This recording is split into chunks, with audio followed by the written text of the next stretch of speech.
Elliot. Now, his favorite actor from the 1970 movie MASH. Elliot Gould. Now, his favorite author. T.S. Eliot. Now, his favorite leader of the Untouchables. Elliot Ness. Now, his favorite correspondent from National Public Radio. Deborah Elliott. Well, that's the short list. Okay. Hey, have you ever attended one of these Zoom comedy marathons and nobody does ever the classic poem Beowulf? Oh. Because, it's boring. But I've made it more exciting for you folks. So here it is in the original Old English. Beowulf by unknown.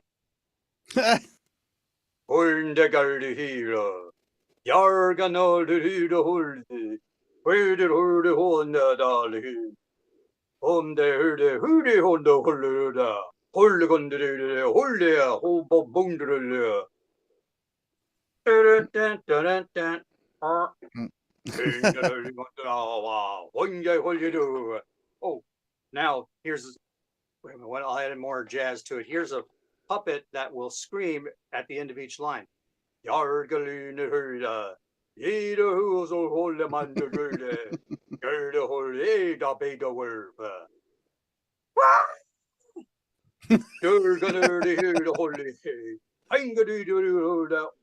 time's up.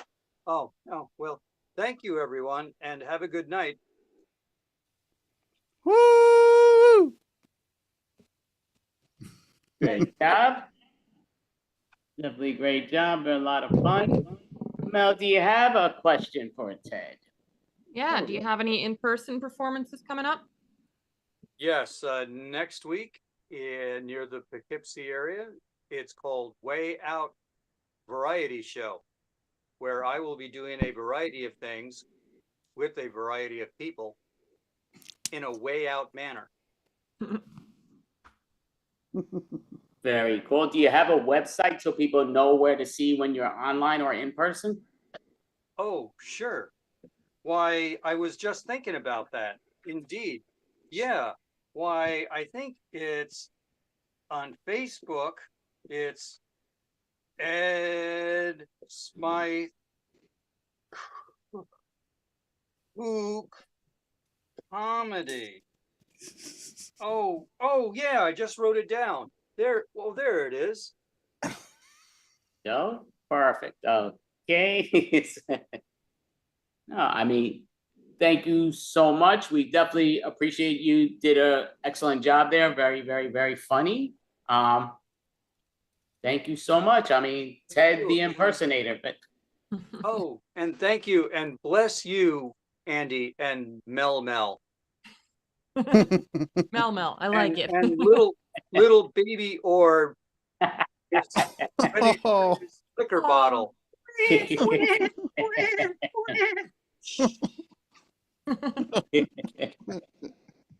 you so much. Great job. Good job. Definitely awesome job.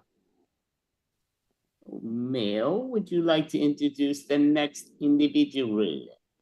Yeah, that actually was a great introduction for the next individual. Aaron and Orb, back again. All right. Thank you. I really appreciate that. Wow.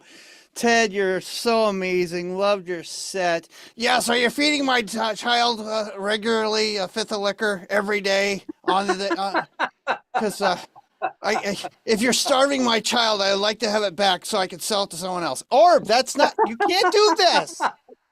Orb, oh my gosh, this is not how we start our set. I just worried about my child. Okay, Orb, we'll talk to Ted in a little bit. I want my child back if you're not giving it liquor. Okay, Orb, that's not how we start this show, man.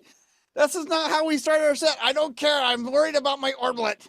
Okay, Orb, I don't know what to say. We'll talk to Ted afterwards. Can we start our set? Oh, sure, Aaron, you start your joke. Wow, that seemed abrupt. Oh, go right ahead. Oh, I don't know if I feel like it now. Go right ahead. Okay, I am Aaron. I have 2 A's in my name, so I'd be first. I don't think you're first on this show. Okay, Orb, that's enough. That's enough. And everybody, as you know, my life coach Orb. How you doing? Oh, this is online extravaganza. I love this place. Thousands of people are watching right now. I can feel them. Oh, really? You can? No, I'm just saying that so I can feel better about myself. Okay, well, that's not nice, Orb. Orb, I do want to bring up something that's really bugging me. It is bugging me. Oh, what's that? You know, I found you laying on the floor, laying on the porch, laying on the couch that JD Vance touched. Are you called a lazy eye? That's insensitive. I was born that way. Okay, hold on. I'm sorry, Orb. Didn't mean to hurt your feelings. Not like you ever do with mine. What? Never mind. So, what did your parents do for you anyway? They told me to get off my ass and get a job. Oh, okay, that makes sense. I was on their last optic nerve. Mm-hmm. So what kind of work did you do on your planet Oculus, by the way? I was a private eye. Oh, really? And I got arrested 26 times for being a peeping Tom. Oh my gosh, Orb, that's terrible. I'm sorry, so sorry to hear that. And not once was I ever a private eye. And that makes sense. That actually makes sense, man. I don't know what to say. So, Orb, what are you drinking anyway? Oh, I'm the good stuff, Jim Beam. I'm not a lush. Oh, okay. I put Visine in your drinks. What? You're putting Visine in my drinks? Are you trying to kill me? No. Maybe. Definitely yes. Yes, I am trying to kill you. Okay, what? That's not nice, Orb. You know, you're really draining to work with. Then I'm doing my job. I'm having a great life. That's not your job. Okay, Orb. You know, Orb, I grew up. No, you didn't. Look who you're working with. You know, I'm sorry, but before he interrupted, I said I grew up on a farm. Oh, goody. Aaron's going to reminisce about his childhood. This'll go great. No, come on, man. I had some crazy stuff happen on the farm. Oh, here comes a freaky fairy tale. Does it involve sheep? What? No. Then who cares? So how'd you learn about sex then? Oh, my friends took their pages out of the Brothers Playboy.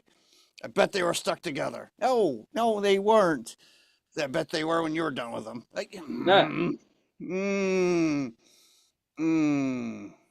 My life coach Orb, everyone.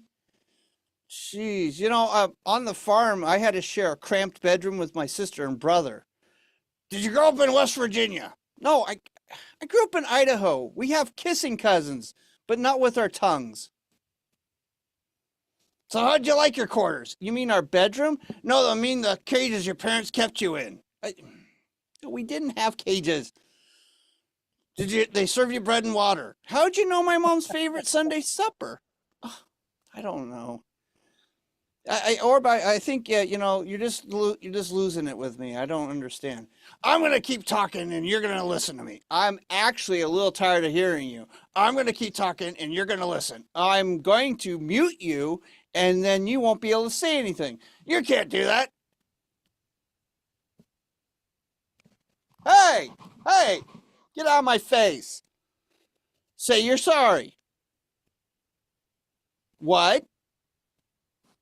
Okay. Son of a crap, he muted me. How do you do that? I don't know, man. I just have magical powers.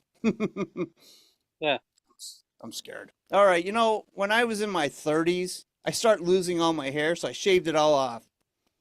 Why would you do that? Oh, so I'd look younger. You do. Well, thank you, Orb. Like a giant baby. I am not a giant baby. You sound like you need your bottle. Have you ever had to shave, Orb? No, I've never been a hairy eyeball. I don't play with myself. No, that's the old wives' tales is hairy palms. Is that why I feel ticklish inside? No. Is that why you need glasses? No, just want to ask the crowd, is Aaron's mouth distracting? I said I'm working at keeping my mouth shut. Have you tried duct tape? A ball gag? Or being beheaded? I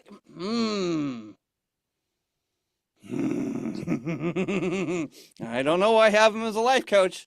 I don't know. Guys, do you want a dick joke? Oh, no, or no, you can't be doing that. Go right ahead, Aaron, talk. I am not a dick. Pull down your pants. Now that's hilarious.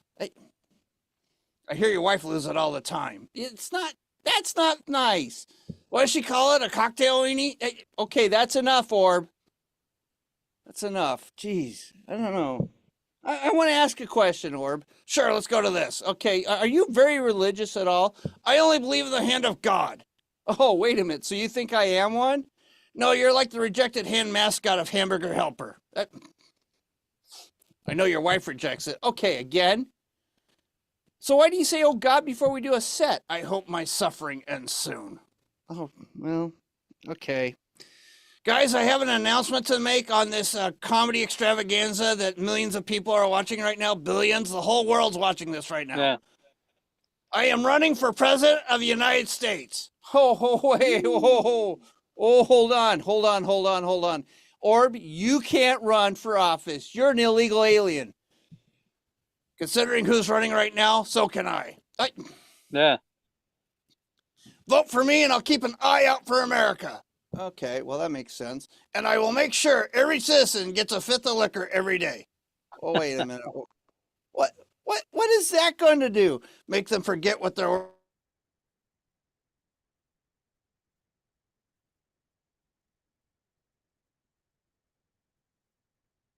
The Doritos McDonald's Super Pack. Okay, well, that makes sense. I'm going to drive the snack food economy through the roof. And I'm going to make Taco Bell the national food. Oh my gosh. Taco Tuesdays will be great, except for the sewer system. Oh, well, okay, I guess we got to have some plus and minuses. Who are you going to put in your cabinet anyway? Oh, you know, Jack Daniels, Jim Beam, Johnny Walker, and then Snoop Dogg as my chill Secretary of State. Oh, well, that makes sense. I mean, well, cool, Orb. You're just doing it all, aren't you? Oh, and I'm going to pass the Siesta Act. So what's that going to do? Every company will have to let their workers have 2-hour naps during the workday. And what's that going to accomplish? Nothing, but you get to keep your job. Isn't that great? Sure, I guess that'll be fine. I'm sure everybody will love that. So, Orb, I know you're trying to raise money for your campaign. How's your new side gig going? You mean walking your kids? I hate it. Why do you hate walking my kids? They stop for pee breaks and snacks and to hump the mailman's leg. Oh, I'm sorry, guys.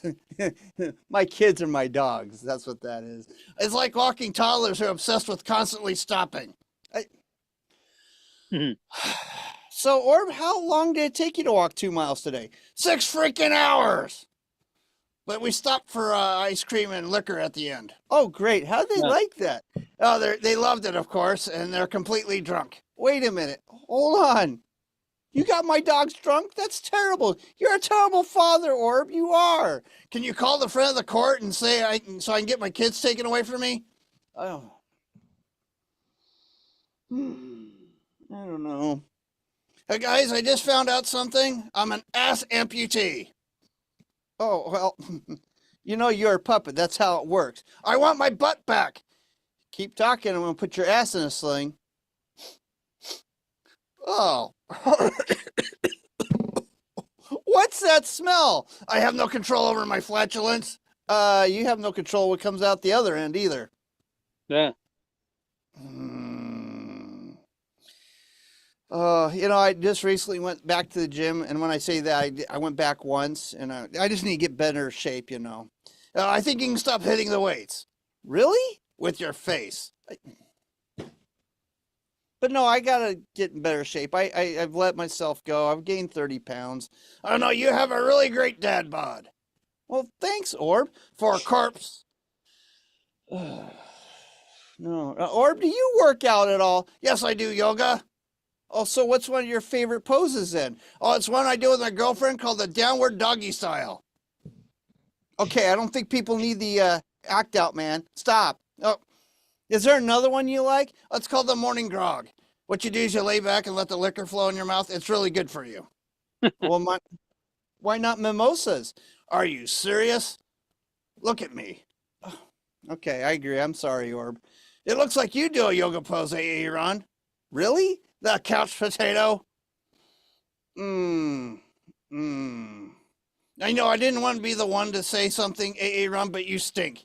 Hey, I'm Yeah. doing my best on this show, man. What do you mean? No, I mean you have BO. I use deodorant. You should use Axe. And cut off your head, and you'd stop smelling. My life coach Orb. My life coach Orb. Orb, I want to ask a question. Go right ahead. Did you ever go to school to be a life coach? Yes, I went to UG. What's UG? University of Gangs and Hoodlums. I majored in extortion and minored in kidnapping. I don't believe you. I will cut you. Maybe I believe you. I mean, are you worried that you're going to be accused of taking someone's job? No, I'm not. No one wants to be a life coach. Well, at least not yours. You've been other people's life coaches, right? Yeah, you have to have a success story. Yes, I had a client named John, and I told him to take a leap of faith. Oh, cool. How'd that turn out? He did. He died. What? Wait, what? Where was he? On top of a skyscraper? That's not a win, Orb. That's not a win. He left me in his will. I call that a win. No. Do you have another success story? Yes, I was a life coach for a billionaire. Oh, God, what did you tell him to do? I told him to buy a casino, but he bet it all on red and crapped out. That's not a success story. It was. I got the casino for a dime. So what happened? I know you don't own that casino anymore. I lost it betting on you being a success. Really? Or I want to ask another question of you. Go right ahead. Do you have any teeth? Only in my biting commentary. Yeah. So what do you eat to live? What do you consume? I'm on an all liquor diet. You mean an all liquid diet, right? I don't consume anything unless it's 50 proof. That'll eventually kill you, Will. That will kill you. No, but doing comedy with you might. You guys know that no matter how much I drink, I don't see double. Makes sense, actually. Orb, I heard that you got pulled over for drunk driving the other night. Yes, I failed the field sobriety test. He asked me to cover one eye and walk the line. Oh, so what happened? I thought I tried to snort the line instead. I thought he said, let's do some lines. Oh, gives a whole new meaning to highball. Orb, I want to ask a question. With all the weed you smoke, why are you so mean to me? It's called angry eyes. It mellows me out. Oh, God. I did so much weed the other night, my pupil got so dilated, I almost got canceled for doing blackface. That's nuts. Why don't you try to take the edible I take? I don't like that one. No, the hillbilly genius? Why not? Look in the mirror. Okay, that's enough, Orb. I appreciate how patriotically dressed you are for these shows. So are you. Lewis black green shirt and camo shorts. You're a white guy with a red neck and blue balls. Wait a minute. How'd you know my balls were blue? I painted them last night when you were asleep. I thought there was something tragically wrong with me last night. Yeah, there is. You're dumb as crap. My life coach Orb. I've been Ron, and I've been Orb. Thank you, guys. Excellent job. Mel, do you have a question for Orb or Ron or both? If you could have any movie role, Orb, what would it be? Every role that Vin Diesel takes. I'll take those roles. I can see it for you.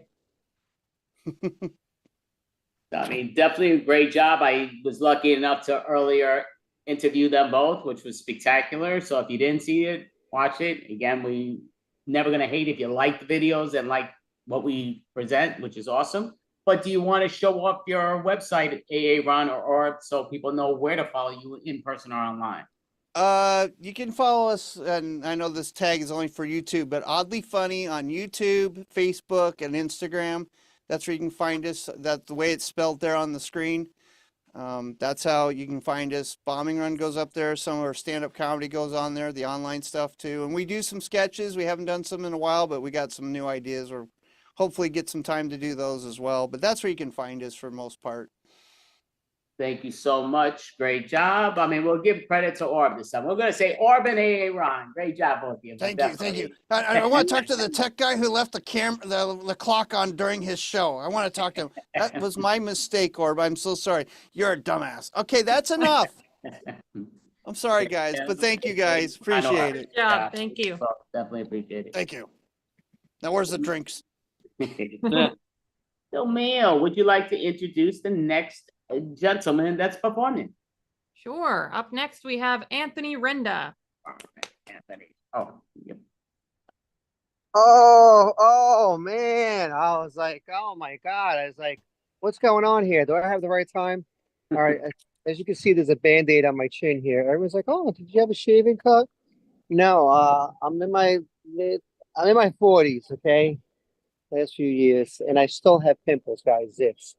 But give it a hand for your performers. And of course, the host Andy Abramson and Mel. Her name is Mel Post, but we call her Mel. She's the woman with two first names, Mel. All right, Aaron and Orb. I do comedy with them for the last several weeks on Laughing Buddha. We do virtual mics every night.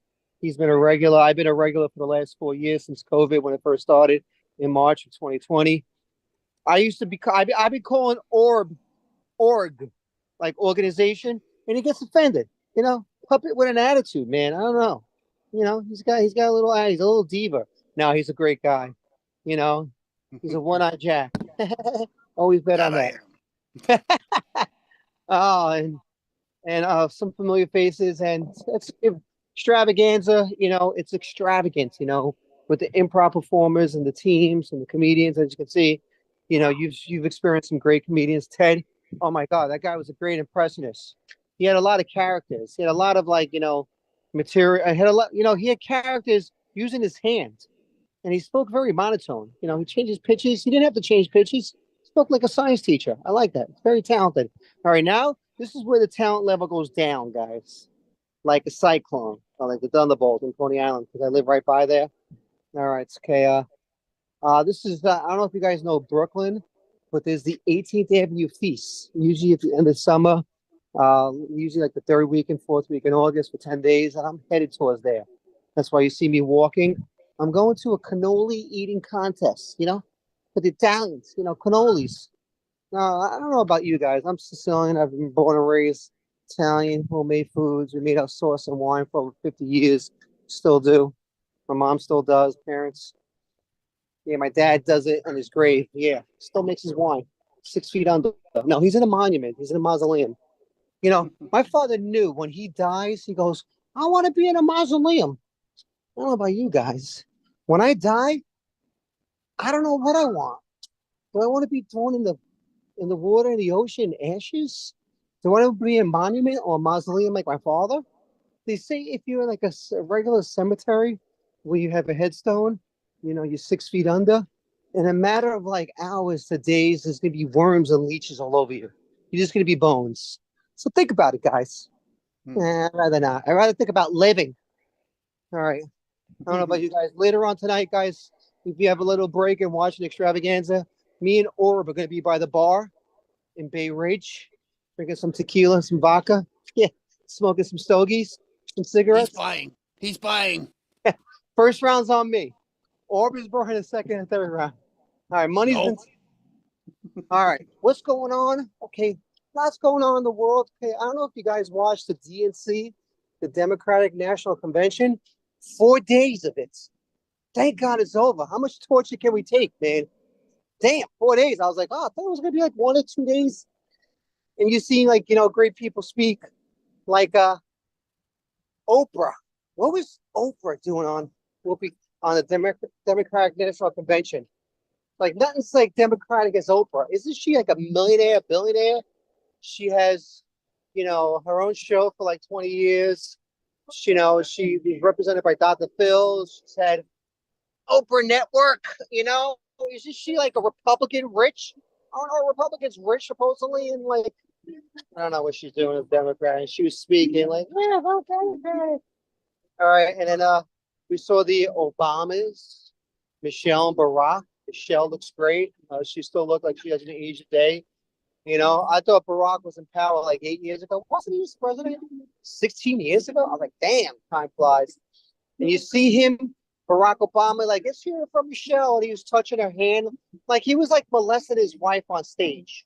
Was that appropriate? I don't know about you. And Barack Obama, every time he speaks, he's like doing a presentation or a speech, right?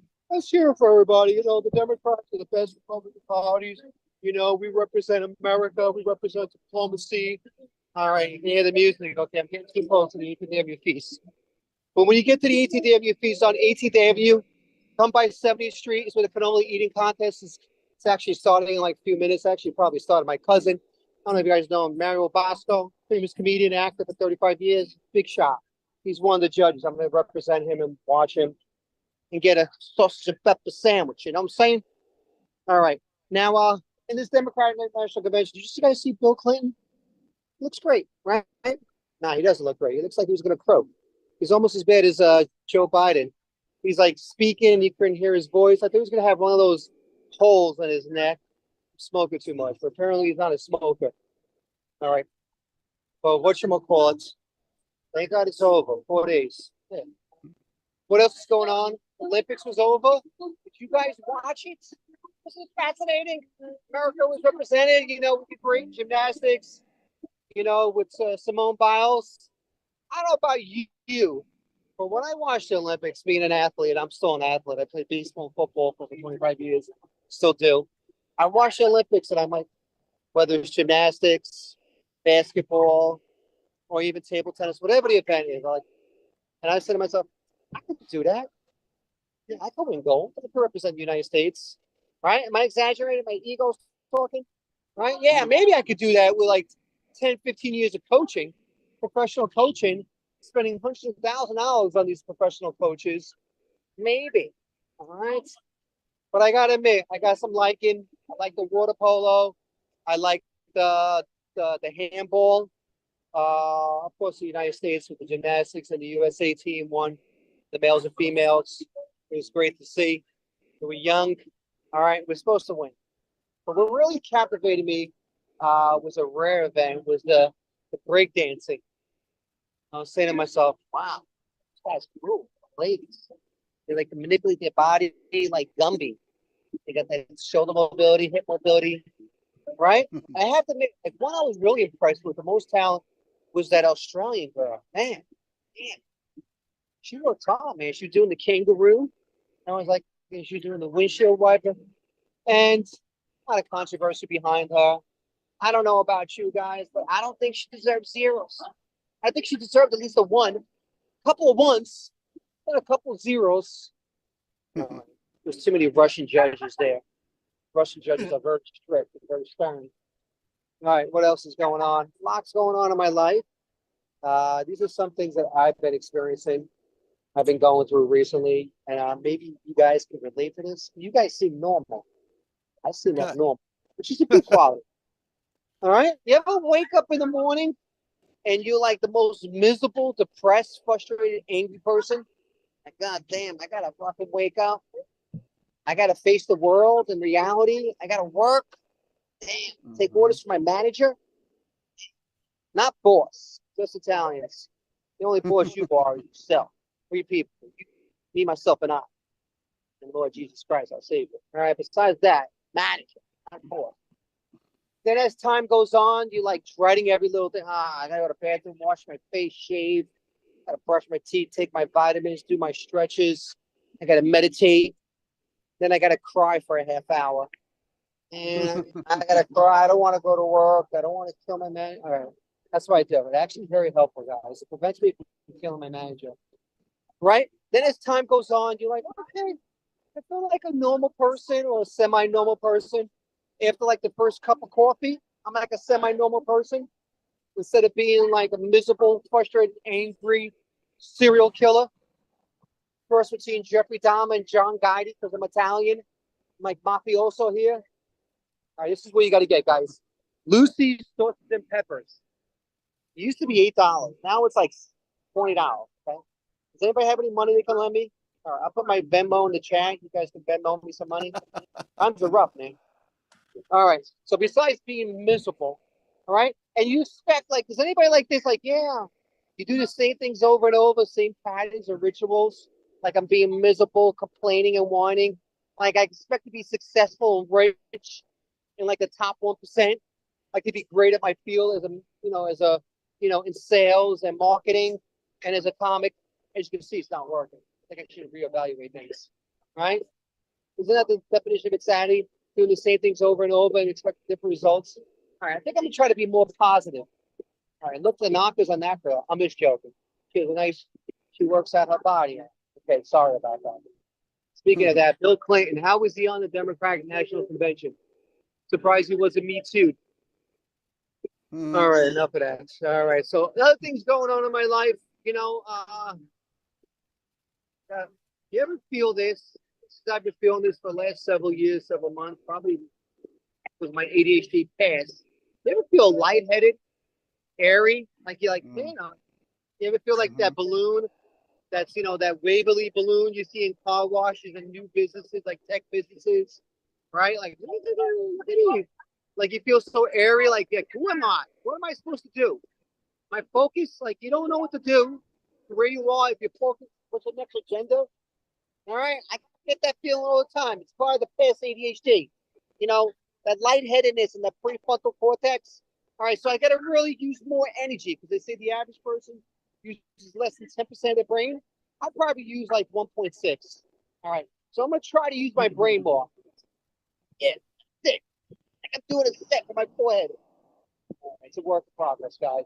So I'm just gonna be zen and deeply grounded and focused. That's it. All right, so I know what I want to do, what I have to say, and so forth and so on.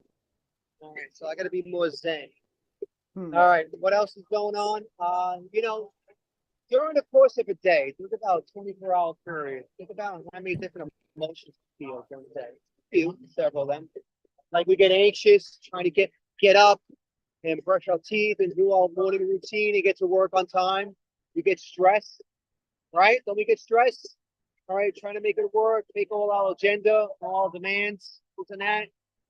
Frustrated, we get angry at times when people say, like, this person's in my way. They may get frustrated and angry with, like, just people in general. Could be your coworkers, and it's like, oh, man, this guy's going slow. And your coworker says something stupid, like, oh, this guy's a wise guy. They're like, give him the back of my hand, or take him the back, chop him up. Couple of limbs. All right. But the emotions I've been experiencing lately is jealousy. All right. And you haven't felt jealous like since like in grade school, second grade, third grade, like if someone got more answers right or got a higher test went exam grade than you did. I used to get jealous because I was always the workhorse. I wasn't the smartest, as you can see, or the most talented or most intelligent, but I was the workhorse. I worked hardest. One of my nicknames when I worked jobs, I used to always work 3 jobs, was the mule. And why they call it mule? Mule goes slow, but they work hard. They carry a lot of things. Why is it called like, what's a big animal? The Tyrannosaurus Rex or the Brontosaurus. Are they still alive? Still have dinosaurs, right? Those are big animals. Why is that the mule? Okay, the horse. All right. So when someone does more than me, they get a job. They have like I work in sales. If someone sells more than me, or has, and I work in training too. If someone trains more clients or has more clientele, I get jealous. Like I want to, put my foot out or throw a dumbbell at their head, right? But that's just this feeling we feel like when we're in third grade school. I'm a mature adult. All right, I did my work. It's time for these younger guys to do some work, right? Like these Patrick Goldens and Orb, not Org, Orb with a B, not Org Damn with right. a G. Damn right. Yeah. All right. So jealousy, I wipe that away. Because now I'm being zen, like I said, doing things in quality. It's not about quantity, it's quality, guys. doing things right, pacing yourself. Because now I'm getting older. I'm in my 40s. God damn. And I hate getting old. I dread it. Anyone else? You guys got old by 7.5 minutes during my set. We're all getting old, all right? Getting older. All right. Some of you young and one of my friends says, yeah, 31. He's one of my teammates on my baseball team. He's like, yeah, I'm real old. I'm like, 31. I got like a decade and a half on you.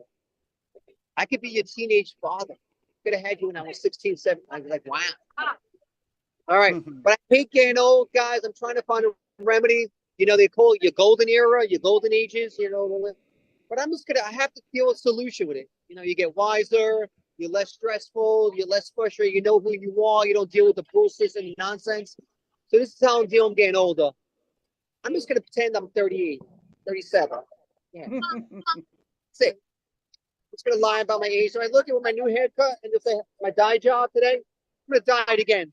All right. So maybe instead of looking like Tom Brady's age, there's hot Italians here. Anybody single? I have a girlfriend for 6 years. We broke up for a little bit. So I can look, but I'm not going to get any numbers. Back in the days, 20 years being a player. But great show. You guys are great performers. It's here for your host. Great success in the rest of the show. The next 97 hours you have, whatever it is, 1,000 hours. Thank you, Anthony Renda. Mel, do you have a question for Anthony? Thank you. We are running on so much coffee right now. But when is your next in-person gig? Well, I have something, you know, I know a lot of comics, and I've been doing comedy for 6.5 years, and I have a lot of comics friends, and they're going to LA and Boston, and they're going to Austin. I have something called a job, another job. So it's hard, and I'm behind in bills.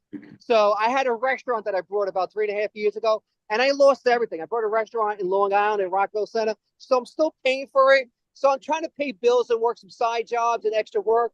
I do comedy every night. I'm virtual. I do Tiny Cupboard. I'm doing Suffolk Tailgaters tomorrow night, all right, which is in Suffolk, Long Island. It's like a bar, all right, and it's just that. What else am I doing? Scarsdale, I do a show every 3 weeks. Scarsdale's great. I go there. It takes me 2 hours to get there. I got to pay gas and tolls. I get a free Corona Light. Yeah, I get a free drink. That's it.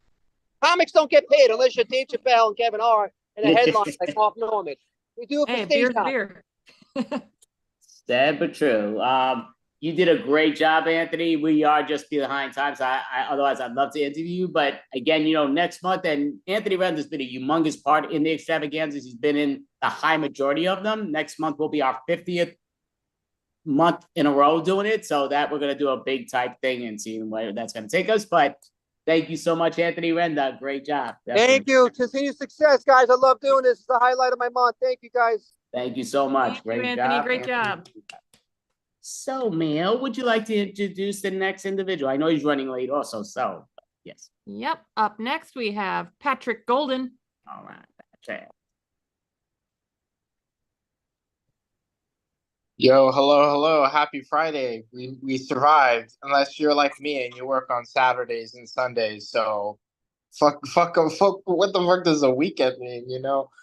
I'm here to basically promote the idea that we all need side hosts in life, basically. And I don't say this to condone cheating. You know what I mean? Because I feel like sometimes cheating is done because, like, oh, I don't like my relationship, or oh, I'm gonna do this to like get back at someone. No, I think it's perfectly natural. Like, I think this idea of like I think polyamory is made up. You know, I don't believe in that idea that you can like love and date multiple people at the same time, because one, I'm not a multitasker. I can't focus on anything besides one thing at a time. And so how the hell am I supposed to like date multiple people at once? I think it's more so the idea of like, you know, we're human beings, we're animals, we crave sex, we want to work around and fuck other human beings that walk around on this planet. And I think there's definitely a difference between emotional sex with emotions, and love versus non-emotional sex. And for whatever reason, the God that empowers that be blessed me as a man to walk around with a penis and constantly want to like have sex, which I don't really know how I feel about that. I kind of wish sex wasn't a part of life, because God, I would have saved so much money and time and resources. But I think having a side hoe is okay. I mean that's ultimately my thesis statement here, because it's like, you know, this person, you're not dating them. They want to use you just in the same way that you want to use them. As long as you're on the same page. As long as the side hoe knows they're the side hoe or knows it's just a sexual relationship. You get into tricky water when like the side hoe isn't aware, or you're not even aware that it's a side hoe. But that's that. Yo, what's up, Norm? I don't know who you are, but you're in the dark. But love that you're here, buddy. Anyways, y'all, I've been watching a lot of father-son music reaction videos on YouTube, and it's very wholesome. It's exactly what you think it is. It's basically a father and a son, both wearing noise-canceling headphones and reacting to the latest hot records. And it's honestly, I think I crave it because I have daddy issues. Some people, when they have daddy issues, they get into all sorts of trouble. They start using drugs. They start, you know, acting out, getting into weird romantic and sexual relationships. The way I handle my daddy issues is I watch videos of a father and son appreciating a brand new hip hop album together. I'm like, I wish my dad had done that with me. I wish we had one. Listen, listen. So I'm living vicariously through other people's relationships with their father. Yeah. So shout out to the daddies and sons of YouTube for making me feel less depressed about my own father-son relationship. Um, Anyways, I went on a date the other day with this girl. She works at a BDSM dungeon, y'all. And I didn't even know like these were like real I assume they're real places, but apparently there's like several of these in Midtown in New York City. Where like of course if you walk around Midtown you'll see all like the illicit massage parlors where the Johns go and pay for sex, but there's also BDSM dungeons too. And this girl told me that she has a client she sees once a week, and he pays her $800 for her to basically play fetch with him with a tennis ball, like the guy was a dog. And he just like runs on the floor like a dog, picks the tennis ball up with his mouth, whoop, like he's bobbing for an apple, whoop, and then goes and returns it to her. And my only thought in that experience, I'm like, what am I doing with my life, y'all? I have a college degree. I'm lucky sometimes to even make $20 an hour. And you're telling me I could have been making way more money just by playing fetch with a guy? Oh my gosh. I don't understand the economy. I really don't understand the economy at all. Because it's like, you'll see some people like the dishwashers at a restaurant, y'all. They're grinding their ass off. Sometimes they're working under the table, like beneath minimum wage, like $10 an hour type shit. And like, oh my gosh. And the BDSM Dungeon Girl's making 800. She's making, oh, I'm just yapping, y'all. This isn't material. This is just yapping. I'm a vibe comic. That means I don't write down jokes. It's about the comedy vibe you're getting from me. I really like the term yapping though. Like, oh, he's a yapper. He's just yapping. He's talking his shit. I like it because we use that same term when we talk about like a dog or cat that's really talkative, when a cat's like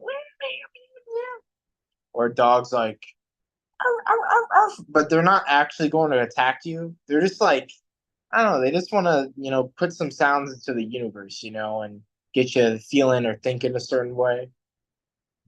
And the way people talk to animals too, I've always found to be so weird. People put on a baby voice when they talk to like a kitten or a puppy. They're like, "Oh, baby boo boo, hi there, mama, mama," right? It's so goofy. And I've always been curious: do people use different baby voices, whether or not they're talking to a cat or a dog? Because I think I use the same voice, whether I'm talking to one. But when I talk to an actual human baby, I'm like, "Yo, what's good, motherfucker? How you doing, bitch?" Yeah. But turns out not all babies know English, which I don't know what to make of that. Anyways, I was reading the other day that the CEO of Goldman Sachs moonlights as a DJ at night. And he really wants you to know that in his Wikipedia bio. And the only reason I say he really wants you to know that is because I used to work at a company where we would write and edit Wikipedia bios for people. So I don't know if you know this, like there are some companies that are really good at what they do and they're able to kind of bypass the whole system of like the democratic Wikipedia editor thing and will get hired by, millionaires, billionaires, Fortune 500 companies to either remove negative information that's showing up on a page or basically put in a bunch of other information to distract people from the negative information or create a specific narrative of like how that person or company wants to be presented on Wikipedia. So I could say with like pretty absolute certainty that the CEO of Goldman Sachs is, and you can look it up right now, literally look up CEO of Goldman Sachs right now. I'm going to do it right now just to like show y'all what's going on. CEO Goldman Sachs. Sorry, this is like elevator meme. All right. So his name's David Solomon. Go to his wiki right now, right? David M. Solomon, known as DJ D. Thole, is an American investment banker and DJ. So it has this whole article. The first paragraph is about him being CEO, and the second paragraph says Solomon also recreationally creates electronic dance music. He has performed at nightclubs and music festivals around New York, Miami, and the Bahamas. Now, what's happening is that David Solomon knows he works for like a shady company, Goldman Sachs. They own so many assets and resources. So he's trying to be like, yo, I'm a cool guy. I'm a DJ, yo. I'm not taking advantage of tons of people and hoarding all this wealth. I'm cool. I'm with the people. Nah, bro. David Michael Solomon, you're paying for a company to basically manipulate what shows up in your wiki bio. Same thing happens in search results too. Like there are companies that they basically get hired to remove negative search results, where basically it made me realize that money manipulates everything we see when we Google anything.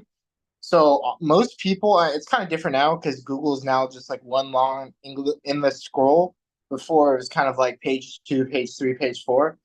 So that people, 90% of users rarely go to the articles that are like 15, 20 articles deep. So people that did mad shady things will literally pay companies to just suppress that negative info, put it deep in Google. So if you ever, ladies or guys, if you ever read about someone you're dating, maybe they're a woman figure, just scroll down a little longer in Google than you think you actually should, because then you'll read the real shit about them. You know what I'm saying? Yeah, so basically money controls all information, especially now. Most people don't read books, they read everything from social media online. And there's companies that basically are just like creating Wikipedia bios and Google search results, and nothing's real online, y'all. It's freaking scary, but I don't know, y'all, man. I'm just talking. I'm just yapping. I'm just yapping out here.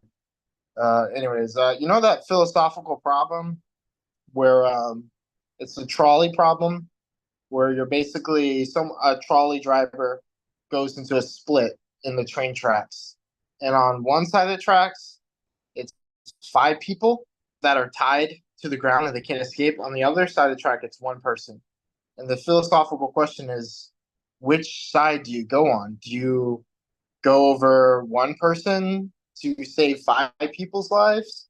Or do you go over 5 people to save 1 person's life? Well, what if the 1 person was a homeless person? Like, yeah, you roll over the homeless person. Nobody will care that they're gone. And, it's an interesting dilemma. It kind of really forces you to question your own moral beliefs about, the value of life. Or, some people might have like a very utilitarian view. It's like, oh, you got to save the 5 instead of the 1, because, less people die that way. Some people are like, I can't even make a decision whatsoever because either choice is bad, right? Well, I think when it comes to the Israel-Hamas war, I think Bibi Netanyahu chose to drive the trolley over 5 people to save 1 life. I'm just yapping out here. I'm just yapping. No, it's real. It's like, all right, 1,200 people die. We'll go after, 100 times as much to try to save those 1,200. But but then in the process, it's like while he was running over the 5 people, it's almost like projectiles from the 5 actually flew over to the other side of the track and ended up killing the one person on the other side too. So it's like he accidentally ran over both sides. I don't know how he did that. I'm just yapping. I'm yapping. But no, man. Yeah, life is tough. I hate that my puberty aligned with Facebook. Because it's like, why do I have to figure out about my bodily functions and figure out how to make a profile on a social media app? I've spent my entire. I get these notifications on my phone that I'm looking on a screen for like 5 hours a day, y'all. My brain is rotted. I feel like I can't even function without a cell phone. Like whenever I'm missing my phone, I feel like I experience the same level of panic that someone that is missing a limb is doing. You know what I mean? Because they say that some people that are amputees will have this like neuron sensation in their brain that makes them sometimes have this ghost feeling that their leg is there, even though it's no longer there, right? So I feel like with my phone too. Like if I leave my phone at home, I'm walking around and I'll feel like, oh, like is my phone in my pocket? And I'm just freaking out, like I need my phone to be fixed. Like going to the phone repair center is like the same stress level as me going to a hospital.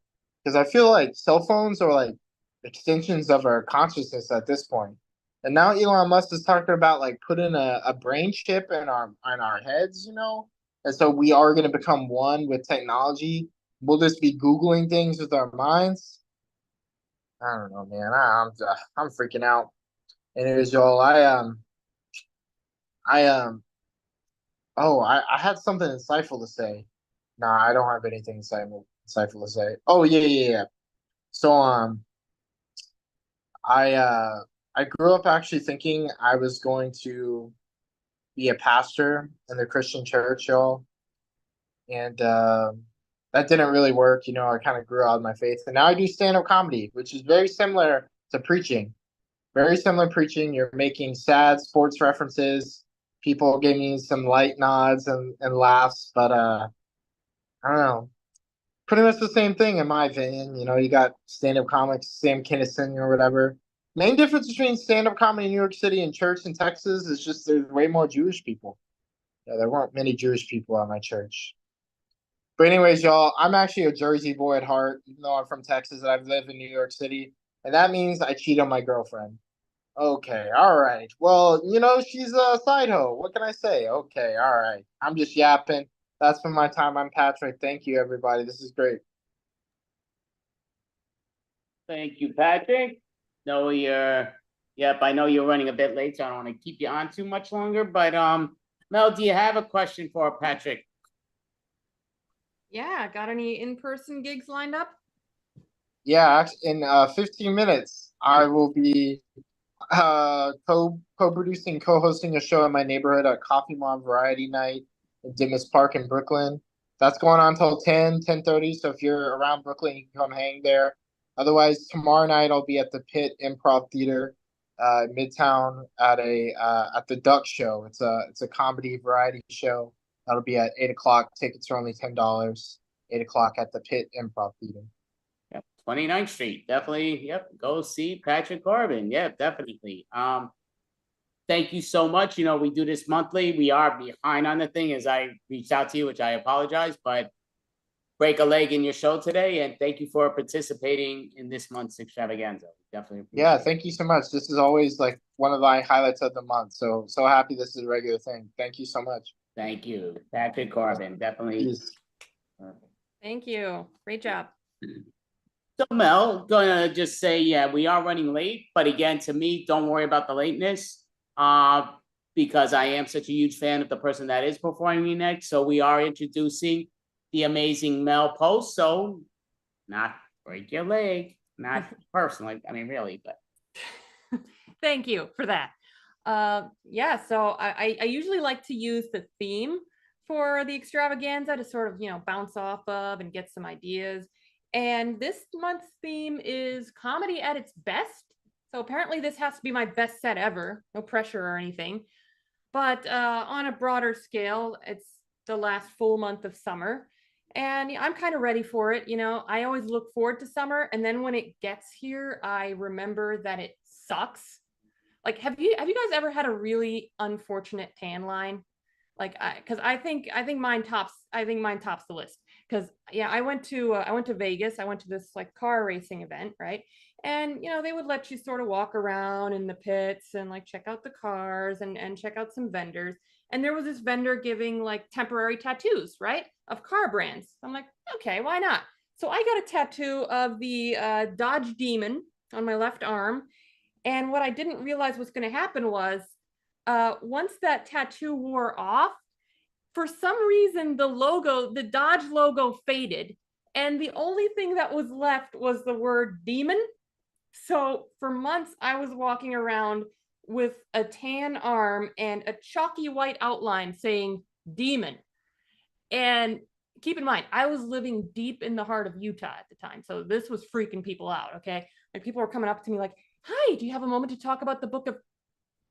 Oh my heck, never mind.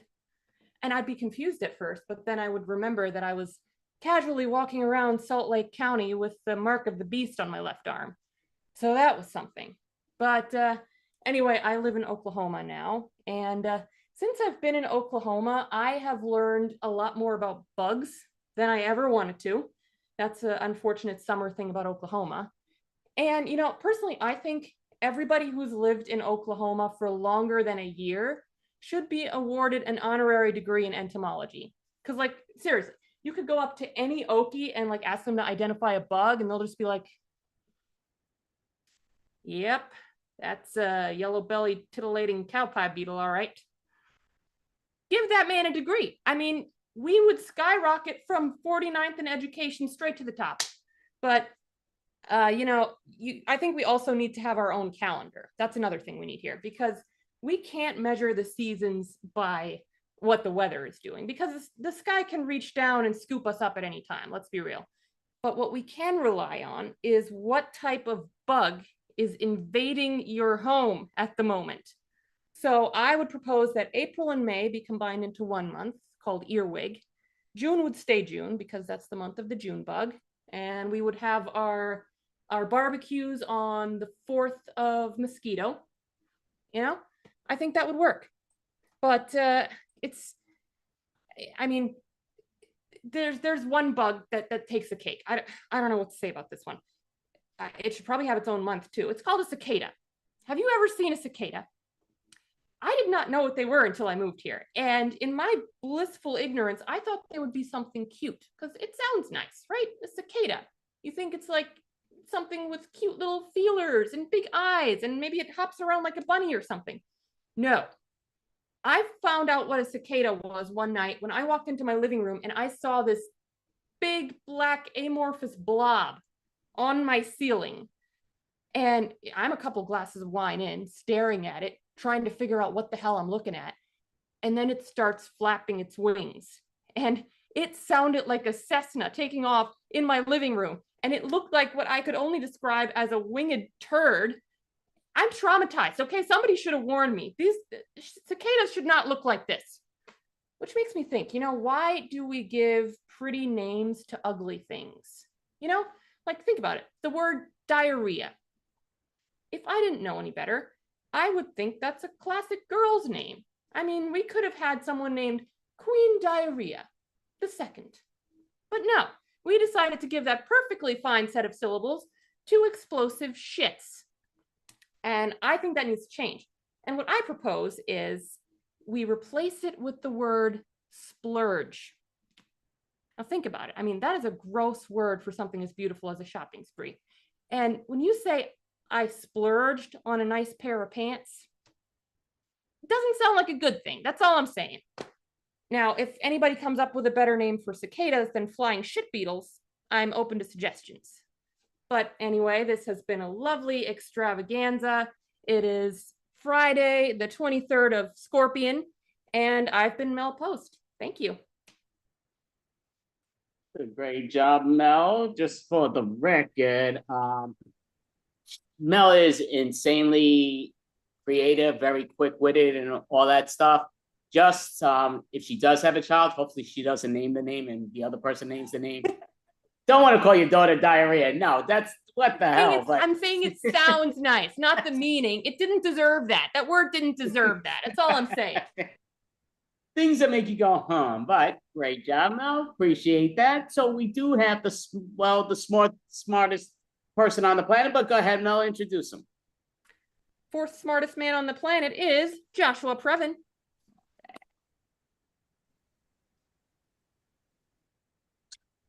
Hello, guys. Can you hear me okay? Yes. Excellent. Yeah, I am the fourth smartest man in the world, and very grateful. There's a lot going on today. Steve, are we waiting? We're waiting. We may be, fingers crossed, up for a cabinet position. Has it come through yet? Did they say which one it would be? We don't know. I don't know what cabinet position, but I got an email from the Democrat. We'll see. We'll keep you posted. It's very exciting. I've never held a position like that. There's I hope it's the Space Force, because I think that'd be really cool. There is a problem right now, as you probably know, that there is the spaceship up there. What is it called? The Boeing Starliner is they got it stuck, and so I'm going to be trying to help them out with that. I'm going to be I've got some.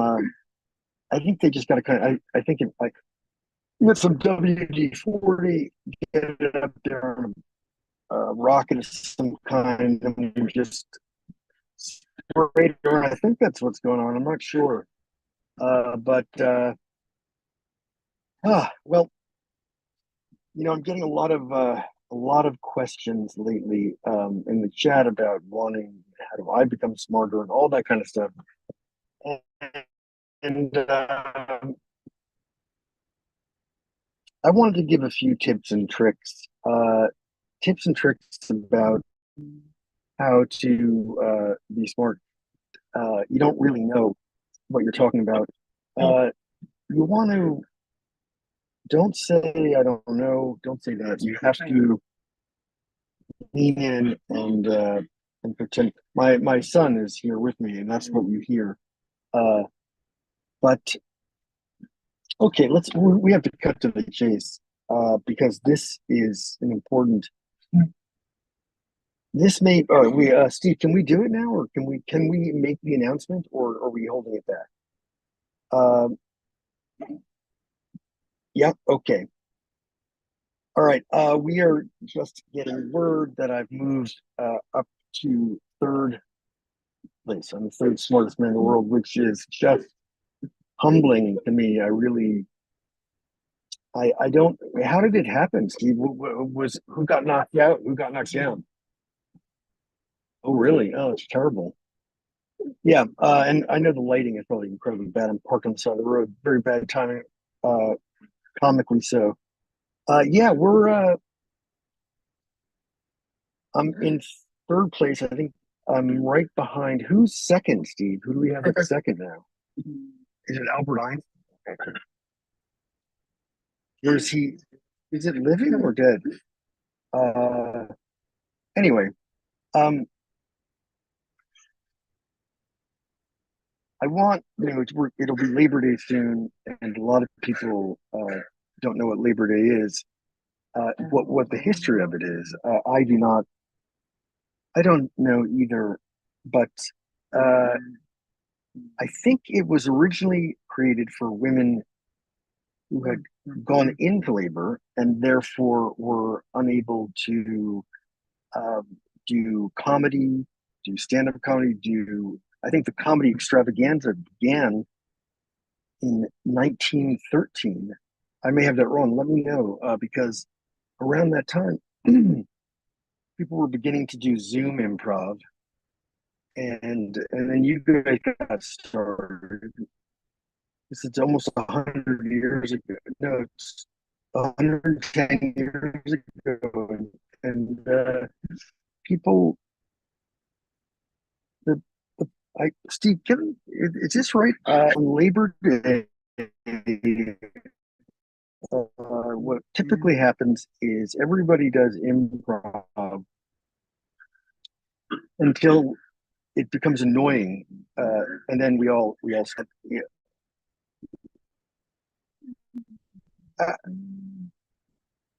Steve, are what is this? What is this? We had a month to prepare. We had a month, and I'm paying you a lot of money. You're making over $200,000 a year, and your only job is to make sure that we are really equipped, that we give our best, that we're not parked on the side of the road, that the lighting is not blinding our left eye for probably damaging it for the rest of. That's your one job. You get paid over $250,000 per year, I believe. And what have you been doing all month? What have you been? I don't see any research. I see you around watching TV. I'm going to give you one more raise, but if you don't improve, I'm taking up to $300,000, and I'm going to give myself a raise also. We need to fund that new law, though. Any word on the cabinet post? Because I can do anything. I can do it. Okay, so we're hearing we might be Secretary of Interior. Interior. Okay, good. We might be Secretary of Interior, which honestly is to be the Secretary of the Exterior is. I don't like cold, and if you're always in the exterior, always outside. After a while, and there's some cold places in this country.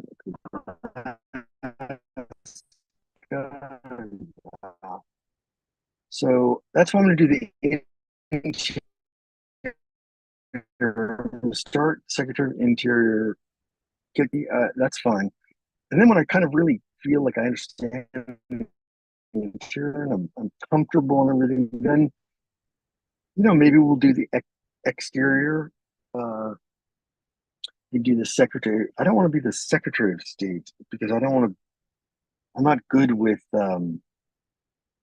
typing or stuff like that. I'd rather be in a government position.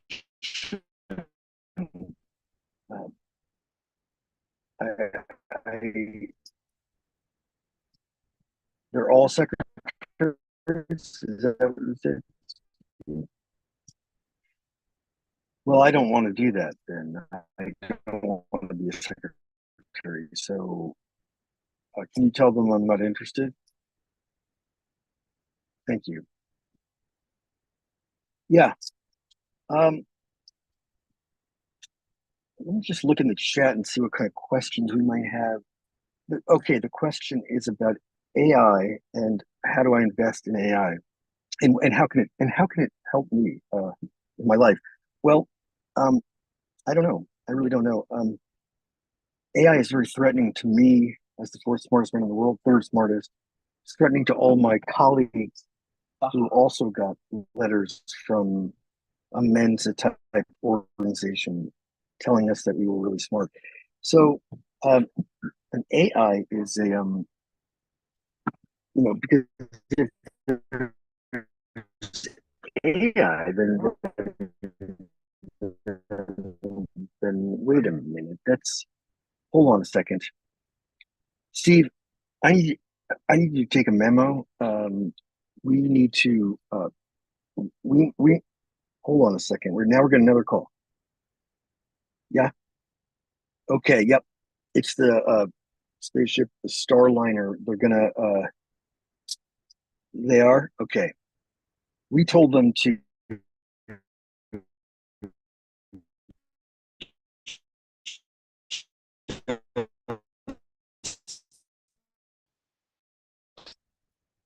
So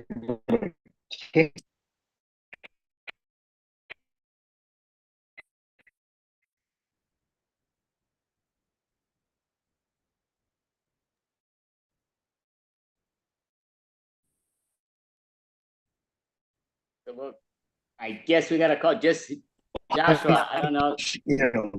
Yeah, your connection's really bad. Like it keeps freezing completely for like the last 5 minutes. I don't even think you're hearing me now. And it looks like it popped off. And so, is that right, Steve, or is that confirmed? Oh, Joshua, what? see us? Can you hear us? Because you're breaking up big time God. for us. We can't hear you. Oh, Good. really sorry. No, Sorry. It's okay. It's not your fault. It's your connection's fault. I can hear you now. Oh, okay. Perfect. So yeah, your connection just keeps freezing up, and it's been doing it for 80% of your set. And yeah, so you just went. It's all good. I Still mean, in the room? Don't know. Yeah. It's, Oh, yeah. He just I went guess off. he's vanquished. That's all fine. That's yeah. It's a yeah. She's asking me, oh, did it get? I'm like, yeah, it's brutal with it. I mean, just the freezing connections do that at times. But Mel, would you like to introduce the next individuals? Yes. Up next, we have the Improfessionals. Improfessional. Okay. So, what's up, the Improfessionals? And here. So, going to just put it in like this. So, I guess this works. So, just gonna number us. So, oh yeah, you know what? I guess it makes this easier. So I'm just gonna ask Nelson, make yourself number 3, Leia number 4, Norm number 5, Lina number 6, if you don't mind, and Mel number 2, if you don't mind. I'm sorry. Oh, you got yourself. Okay. So, yeah, fun stuff. We're running a little late. Again, who cares? We're good. We're on our thing, and some teams it's boom, fun stuff. Okay, I'll take the blame. Screw it. It's me, not me. Don't believe the hype. But anyway. So we're gonna be doing different improv games, short form, long form. We're gonna do the combinations of the both. So we'll just start off with a little bit of a pun joke style game just to get that going. I think people usually prefer the breakup thing, even though we didn't start, but I like to get them, divide them up. So we'll either do 2 or 3 in the whole thing, depending on what's going on. But so we'll just say, why did the blank cross the road? So why did the blank cross the road? I'll give what the blank is, and we're all gonna make a joke pun on in the number order that we are. So I think we're still in gallery mode, but are we?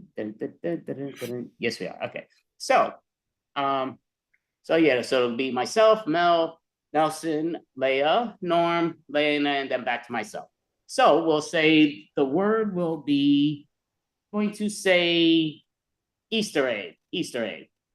Why did the Easter egg cross the road? Because it wasn't Easter. Why did the Easter egg cross the road? Because it was quick like a bunny. Why did the Easter egg cross the road to get hatched? Why did the Easter egg cross the road? Well, it was cracked. Why did the Easter egg cross the road? To meet its real mother, the chicken that crossed the road. Why did the Easter egg cross the road? Because he wasn't happy where he was at. Why did the Easter egg cross the road? Basically, because he was all colorful and wanted to show off. Okay, so we're gonna call that, put that to the side. So Mel, give us the word first, then let us know why they crossed the road. Fly. Why did the fly cross the road? Because it lost its wings. Why did the fly cross the road to get out of the net? Why did the fly cross the road? Well, to avoid the cicadas. Why did the fly cross the road? He was in a no-fly zone, so he had to walk across. Why did the fly cross the road? He saw Jeff Goldblum. Why did the fly cross the road? Because he saw freaking Charlotte and he's running. Why did the fly cross the road? Because he larvas too. All right, so we'll put that to the side. So now, Nelson, you'll give us a word first and let us know why they crossed the road. Piano. Why did the piano cross the road to get tuned? Why did the piano cross the road to play a sonata? Why did the piano cross the road? To get a tune up. Staging, right? Why did the piano cross the road? Because it was a key factor in getting to the next place you need to be. Why did the piano cross the road? Because straightforward, kind of what Lina was saying, but in a straighter form, because he was off freaking key. Why did the piano cross the road? To make a grand gesture. Why did the piano cross the road? To be melodious. All right, did a great job. So yeah, just for the record, not downplaying Lina. I just was out of tune, so I had to put it in there. Okay, not a comedian improviser. Okay, Lina, please give us, I mean, not Lina, Leia, please give us a brand new word and let us know why they crossed the road. Pan. Why did the pan cross the road? Oh, it's fried. Why did the pan cross the road? Because the egg flipped him. So he had to go get him. Why did the pan cross the road? Because he saw a labyrinth. Why did the pan cross the road? Because he saw Tinkerbell over there and he didn't want to get hooked. Why did the pan cross the road? To get some pot. Why did the pan cross the road? To get flipped. Why did the pan cross the road? He didn't want to grow up. All right, good job. We're gonna put that to the side. So Norm, please give us a brand new word and let us know why they crossed the road. Obedient. Why did the obedient cross the road? The line was green, the light was green, so that's what you do. Why did the obedient cross the road? Because the police officer told them to. Why did the obedient cross the road? Because he didn't want to learn a freaking lesson what the freaking obedient word, freaking long word is. Why did the obedient cross the road? Because I said so.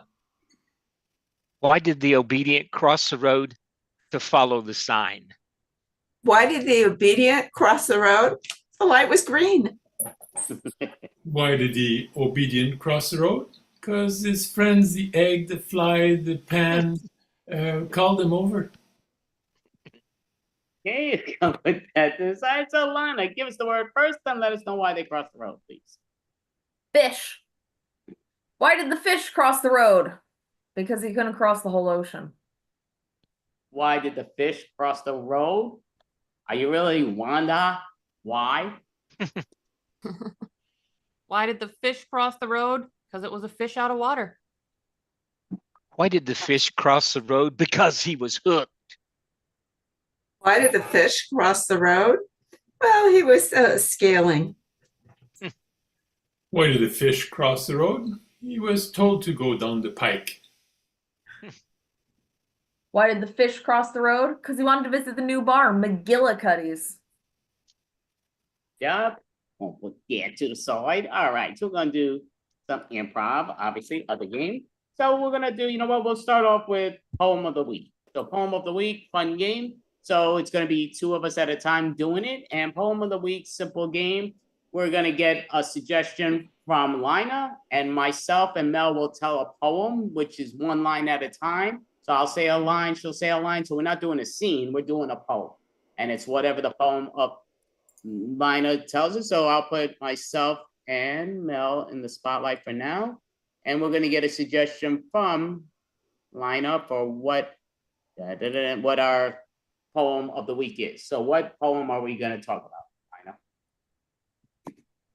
The poem of the yoke. One sunny day, I decided to go out and play. play was really boring by myself. So I decided I wanted to be an elf. Realizing that the elves were so boring. And then I went to sleep and started snoring. Even though they started their work, they started choring. So I decided I would help. And to help it, they looked up Yelp. And then we had some nice dinner with kelp. Really didn't like the dinner they ate. But I didn't want to hurt their feelings, so I said it was great. Though I don't know if that would be my final words. Will it be fate? I decided I wanted to go somewhere nice for dessert. And I saw my favorite characters, Ernie and Bert. But they didn't talk to me. They were really rude and curt. So I said, the heck with them. So I left. And I was feeling so sad and bereft. Okay, so I went off and I pulled it off my chest. Then I thought, maybe I should just go home. So my home is over there, which is a dome. And I sat in my dome and started to write a poem. So I took a deep breath and said, I love it here. And people decided to make fun of me after that, and they would jest and jeer. So I wrote a note at the end and said, thank you, dear. And we'll call scene. All right, so, and I do apologize. I actually forgot what I was doing. That was my fault. But I was doing all the rhyme in there. So basically how it goes, just to give the people the rundown, it's a line, rhyme, line, rhyme, but no scene. I mean, it's a poem, but okay. So I'm gonna unmove myself, unhighlight myself, and we're going to put, okay. So now we're gonna put Nelson in the spotlight. And so now we're gonna ask who's the next number over. That's me. So your two poems will be, what's it called? A wedding.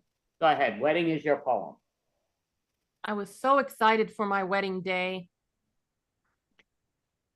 I really love going that way.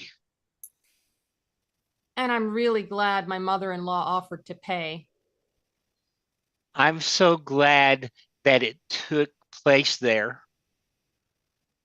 But I had a really hard time deciding what to wear. And I spent most of my time sitting in a chair. But now the day is finally here. And this ceremony will be a cheer. Afterwards, we'll all have a beer. And then we will go on our honeymoon. I sure hope we can go soon. So that we can go to the Zoom. I just hope I don't get cold feet. And I'll have to wear an extra sheet. And this wedding really can't be beat. But we can make it a trip. Maybe we could even go to a pool and go for a dip. Ooh, or we could just skip. I just hope my uncle doesn't get too drunk. Like the last time when we found him in the trunk. Yeah, and he brought home a skunk. And he smelled for a long time. And getting that smell out took a pretty dime. And everybody on the street thought it was fine. But hopefully today won't be so bad. Scene. All right, so we'll give a hand there. So we're gonna put that there. So we are going to bring up Leia and we're gonna put down Mel. So we're gonna do it again. So we're just gonna ask you, Mel, what is their suggestion? And Nelson will start off their poem of the week. Beach. Boy, let's take a trip to the sand. That was a day. It sounded so grand. But it was our plan. Yes, it was a plan to be outside. Oh, what a long country ride. But I got sunburned. You should see my hide. I told you to take some lotion and put it on. Well, I thought a towel would be all that I would need to belong. Oh, but you know, you needed that plus your thong. Well, I did make sure I wore my flip-flops. Oh, and in it, you did the hip hop. And you were fine when I took off my top. Yes, I loved that view. Well, I hope you give me a good review. Oh, it will be the best. It's brand new. Well, that was a day that I will always remember forever. Oh, I can't hardly believe it. I will never. Well, you will, of course, because you are so clever. I think that we should go a different route. Well, I don't want to fight. I don't want it to be a bout. Yeah, it will be a route. Look, every day is fun with you. Oh, is that why I'm always black and blue? Well, so a spanking too. Same. All right, good hand. We're going to do it again. So now we're going to be putting Norm up, and he's going to be participating with Leia.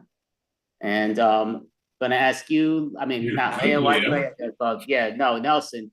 I mean, yeah, we're keeping Leia. I'm not sure why that happened, but that wasn't me for the record. But yes, okay. So we're moving here. So yeah, we're gonna get a suggestion from you, Nelson. What is their suggestion? And then Leia's gonna start with the poem. Pizza. Pizza. You're doing a poem. Remember, it's not a scene, it's a poem. Go for it. I am so hungry this very day. Well, that's what happens when you spend it with only play.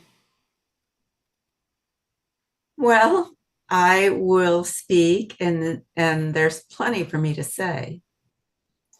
So I think we should go and grab a pie. Well, that's what you always say when you get high. But my allergy might make me die. Well, no reason to die on such a fun day. Okay, let's continue to play. Well, again, that's what I say.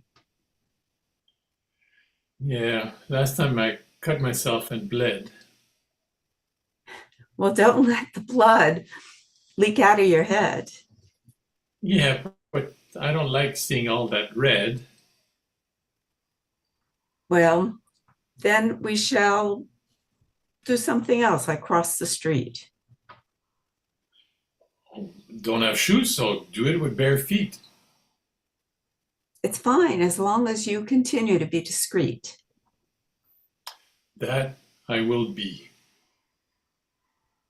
That remains, I shall see.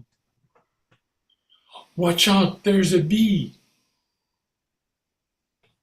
Well, I will get out of its way because I don't want to be stung. That wouldn't be any fun. You know, that bee is very well hung. It does have a long stinger. Well, I hope it's just not a ringer. I'd say it's as long as my finger. All saying, all right, give a hand. So we're gonna put Leia down, and we're bringing up Lina. So Norm is gonna start. Lina's gonna respond with, you know the deal, the line, rhyme, line, rhyme. And Leia, what is their suggestion that they're gonna be talking about this poem? School. Bell rang. We gotta go. If only it would start to snow. Oh, I know. I wish I could go out and shovel. I would join and revel. But that would be just quite the bevel. Yeah, and we would definitely be late. Which would make us eat a date. Well, so be it. It's our fate. I hope I get to clap and cheer. Oh, and I'll watch and drink a beer. That's the football year and year. Yeah, I never made the team. And for that, you will always dream.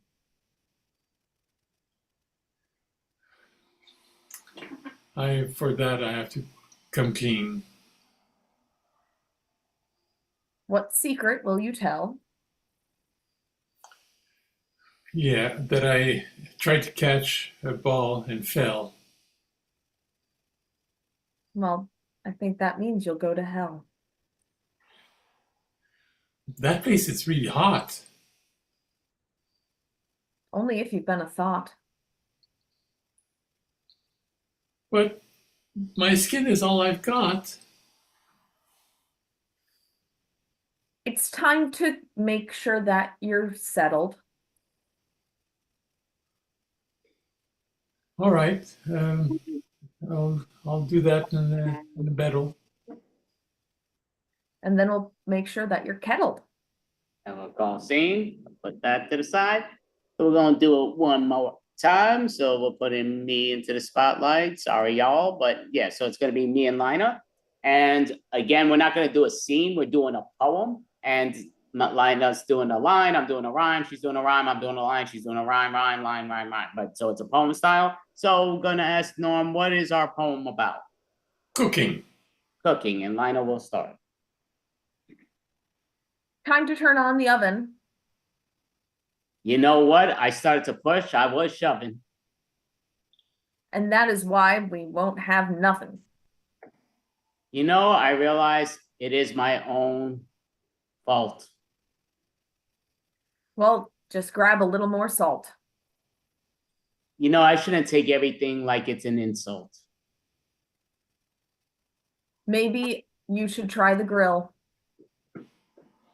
So I won't move around anymore. I'm just going to stand still. And for that, you'll have to take a pill. As I took a deep breath and drank my drink. And heard my friends across the room go clink. It did make me think twice as I had a serious think. And then I got the barbecue sauce. And I just grabbed it and I threw it. I tossed. And that's when my friend called me the big hoss. So I was very happy and that I was here. And I thought, there's nothing I need to fear. I did make the mistake and I called the person dear. And then they all just laughed and cackled. So I ran out and pretended I was at Castle. And then I heard the barbecue crackle. So I did run, but I fell. And that's a lot of what I have to tell. You know, I'm not really a seller. That's why I didn't sell. And that's how I ended up in this room. And I realized I'm really sad. I'm really gloom. And so, Doc, I need your help to bloom. And we're crossing. All right. To put there, to there. Alrighty, so going to this and this and this and that. Alrighty, so did the poem of the word. So we're going to do. So I do know Norm is going to have to break out oily. What time do you have to break out, Norm? Just so I have a heads up of what game to play. The very latest, 8:55. 8:55 should go. Okay, okay. So we still got that. Okay, so we're gonna do one more game and then we'll do the long form. I'm guessing. Yeah, you know what? We'll just do the long form right now. So and then we'll see if there's more time. Then he'll get into it. If there's not, we'll kick him out. Say, beat it, hit the road, scram.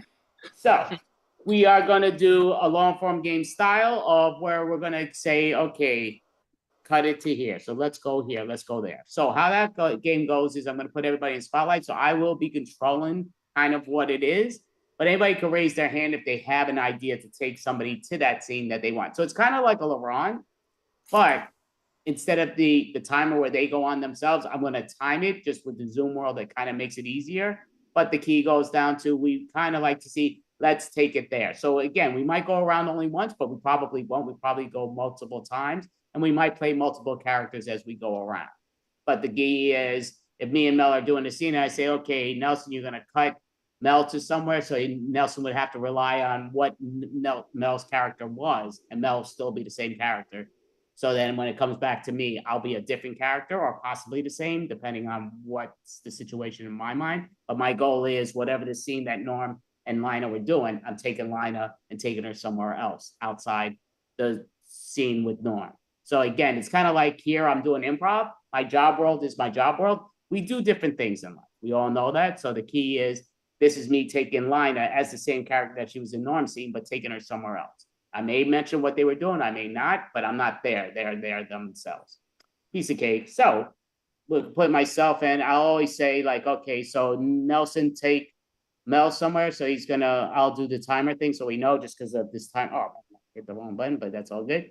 So just put yourself in spotlight, Mel, and myself in spotlight, and just looking right here. So just right here, I'm saying that little question mark, and it does say chord. Whatever chord makes us think of, it's just where we're gonna do. It doesn't mean everyone has to be with that, but listen, honey, the wire, you cut the wire in half. I can't use it no more. Well, I needed something curly and twisty for my art project. I didn't think anybody actually used landlines anymore.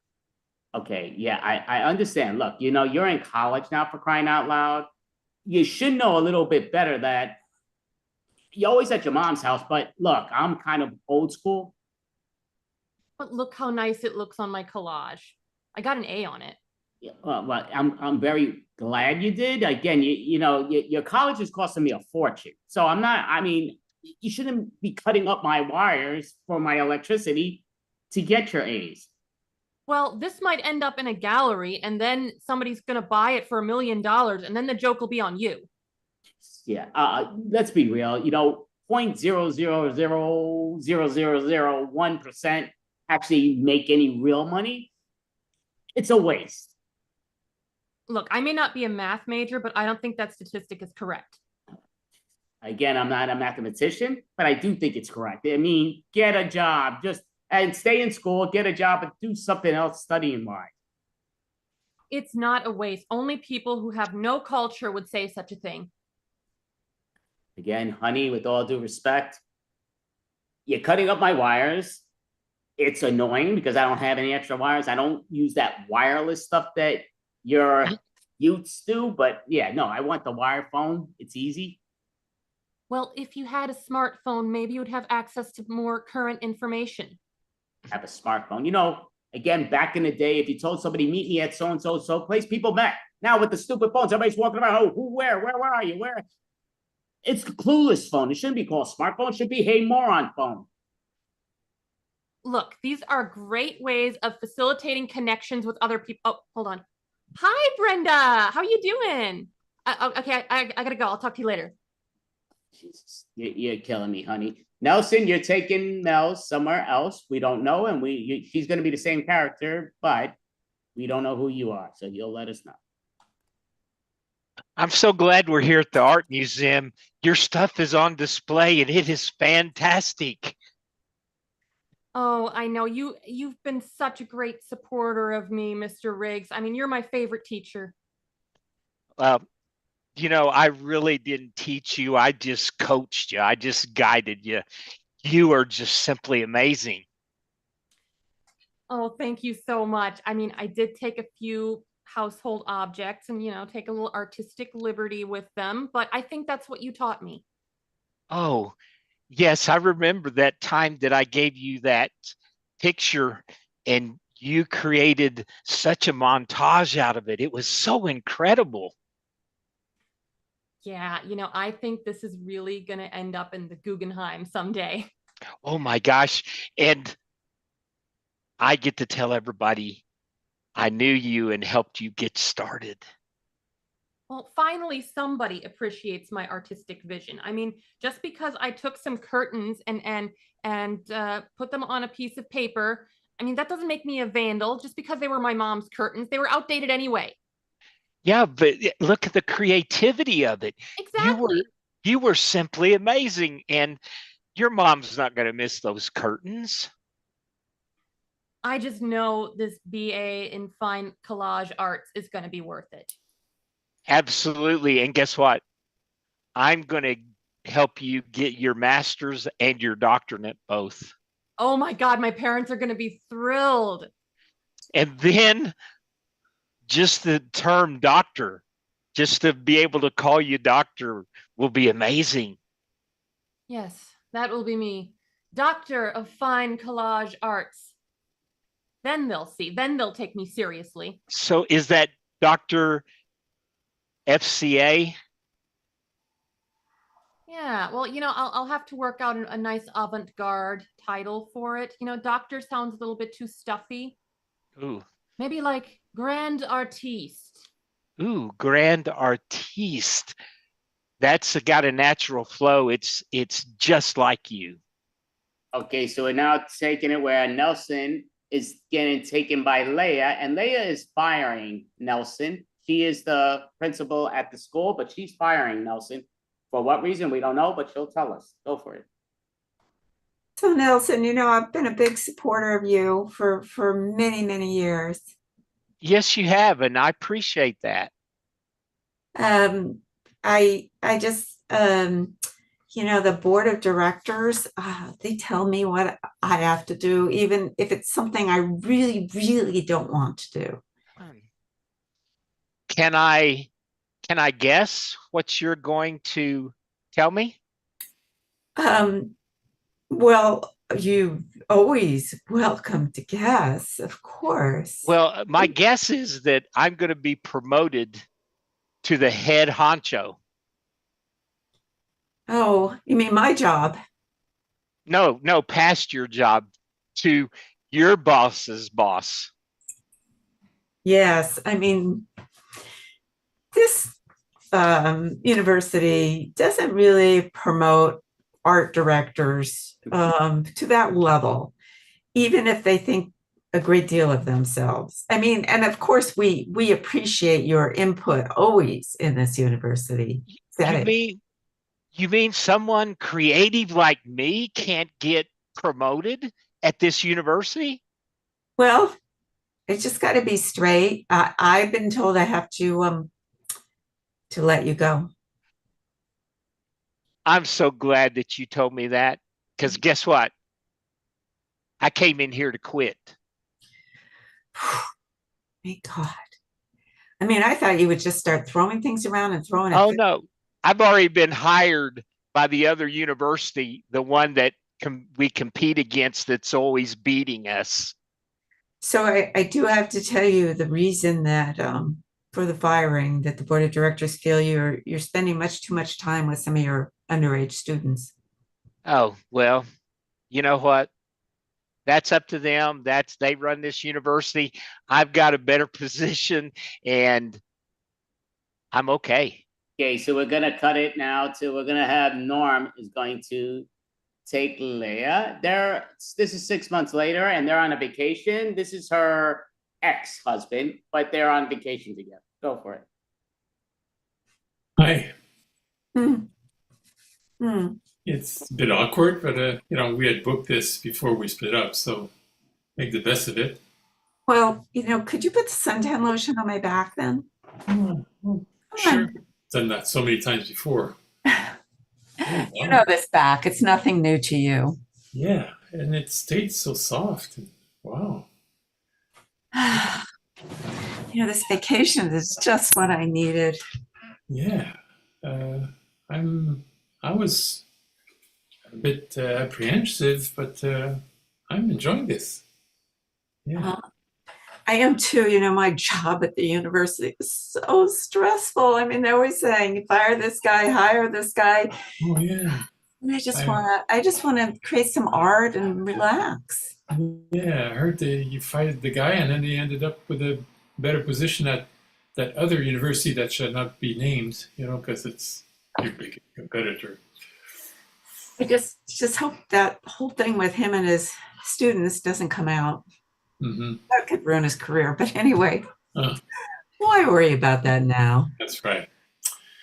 Well, it's convenient that our rooms are adjoining. I thought maybe you know, after we sat at the pool for a while, you know, have dinner together, maybe a nightcap too. All right. I'll drink to that. Have some more punch. Always. Yeah. So you were going to tell me you were dating somebody, right? Oh yeah, but she meant nothing. You know, it was, you know, she was younger, but it was just, I was a mentor to her. But you're the one I really wanted all along. You just got jealous, you know. Well, yeah, I mean, sometimes wives get jealous when their husbands have affairs, but you know what? Now that we're divorced, I'm really over it. Yeah, yeah. So now we can just enjoy ourselves. Well, that's exactly what I was thinking. I mean, this is just the time to reconnect. And, you know, I was thinking the other day just about our honeymoon, you know, in Spain. That was so wonderful. Yeah, yeah. Oh, that was so great. And we we barely left the room there after a couple of days. I definitely remember that part clearly. So we're gonna cut to 3 months later, and Lina is the lawyer to Norm. His wife took him for everything he's got. Go for it. Well, you've got pretty much nothing left. Yeah, but I'm trying to weasel my way back in, so it's not all lost.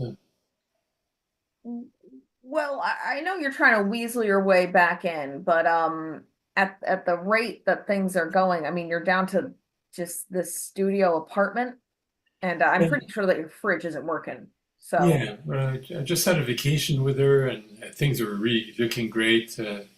We have a date for next week, so we might hook back up, and I'll regain all my stuff. yeah, I really wish you didn't tell me that. Look, I'm not your accountant, but I'm going to be honest here. Going on a vacation with the woman who is taking you to the cleaners and divorce court is not a financially sound idea. It was booked in advance. I mean, we would have lost a big deposit. Yeah. Well, I mean, I don't look. I'm not your therapist either. I'm your lawyer. I'm just telling you, hanging out with the woman who's trying to take all the money from you is not a good idea. Yeah, well, she really did it to me, so I thought we'd do it together.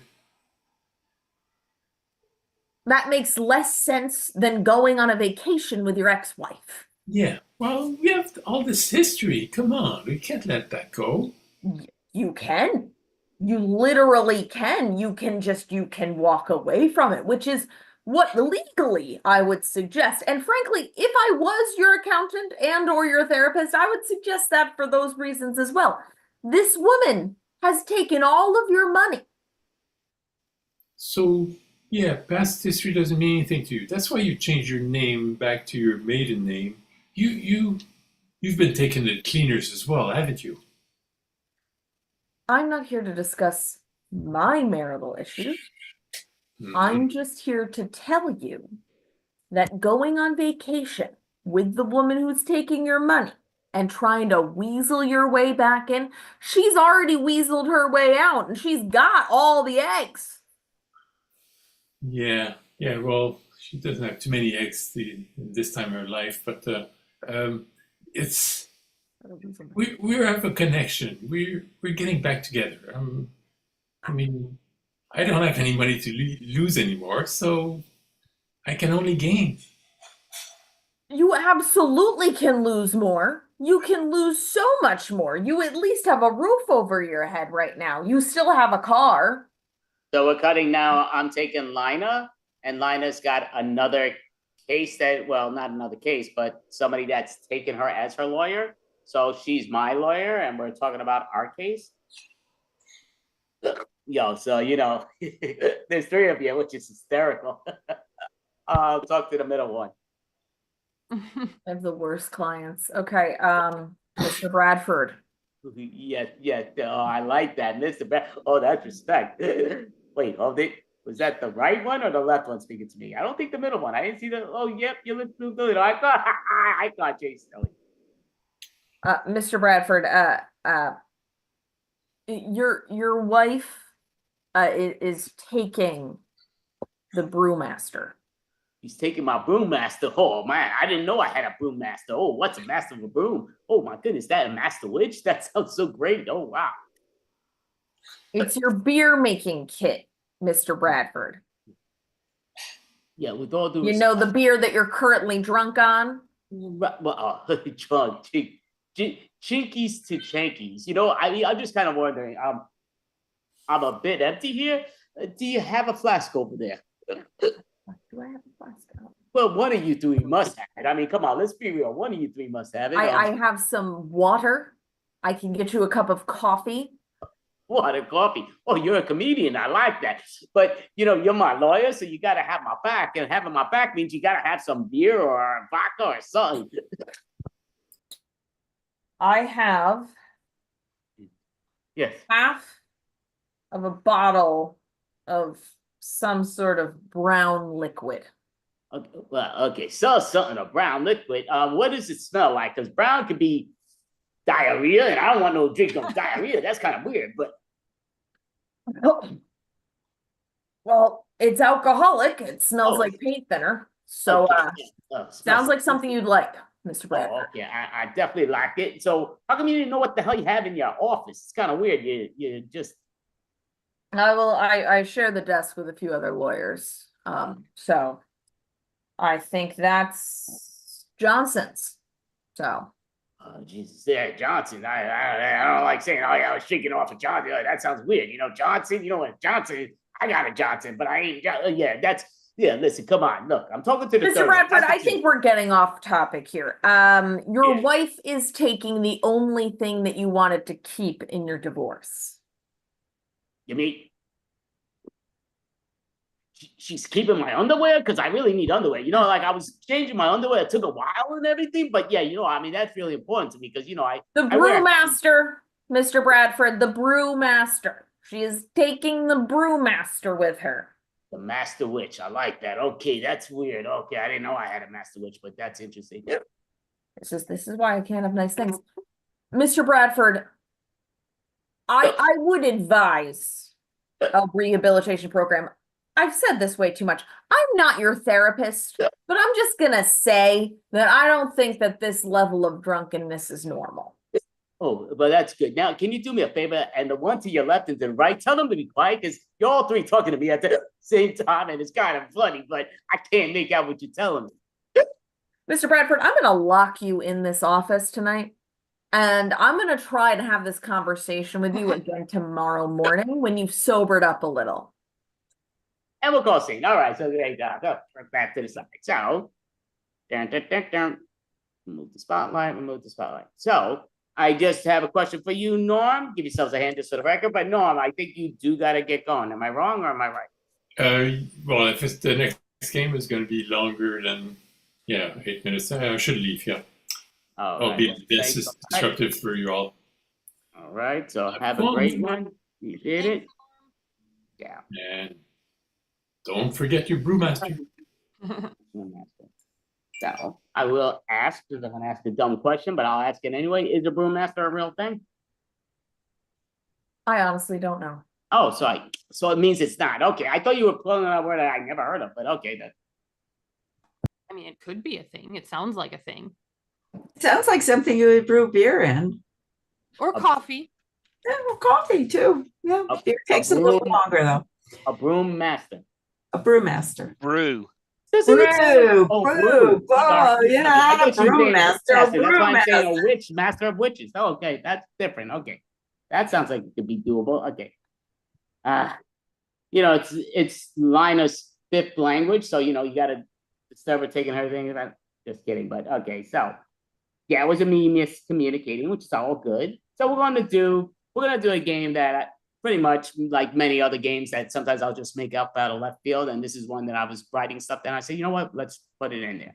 So we did some of that earlier with the other people. What's what? So we're gonna do that now. So we're gonna do it where every sentence me and Mel are talking when we're doing our scene, every word is beginning with S.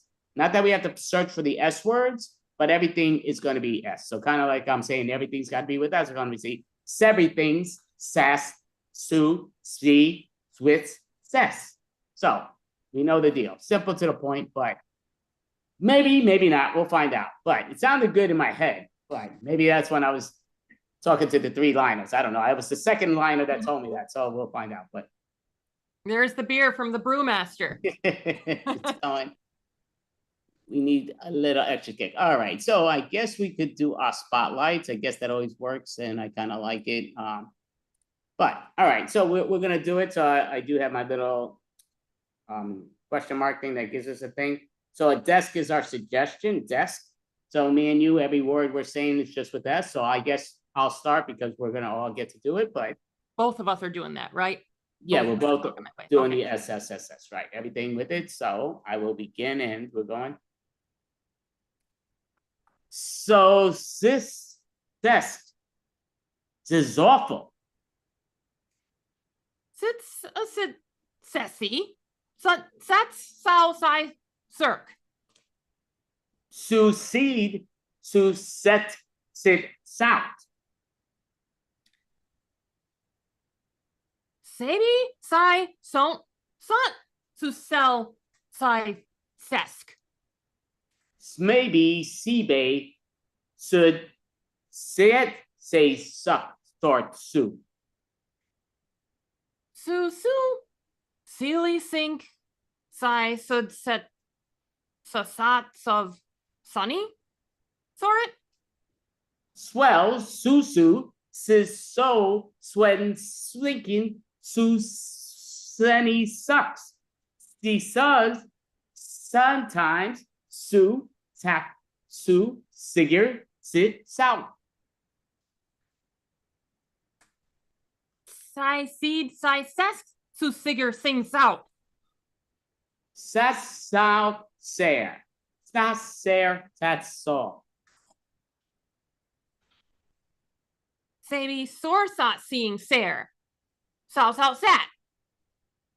Su so sai sat su so su swartz suara. So ses skes sis sun. Sabi su should sell some sorsuf. Maybe sack seabay. Sabi swist. Sign sut sif sai sant succeed without sai sucky sesk sits source fault. Oh, costing. All right, so I put that to the side. So if you know what the hell she said, maybe somebody will message me and let me know, and I'm sure the same thing she could say about herself. But we're gonna do it again. How about you?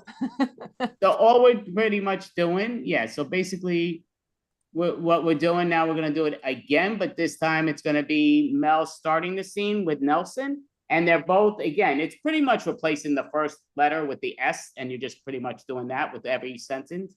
And your suggestion, just because this is on this, is B. B-E-E is your suggestion. So Mel will start, and everything with Wait. S's. Okay, we're doing S's. Sai sought stung. So list this soon. Sai sink sai says see salurgic.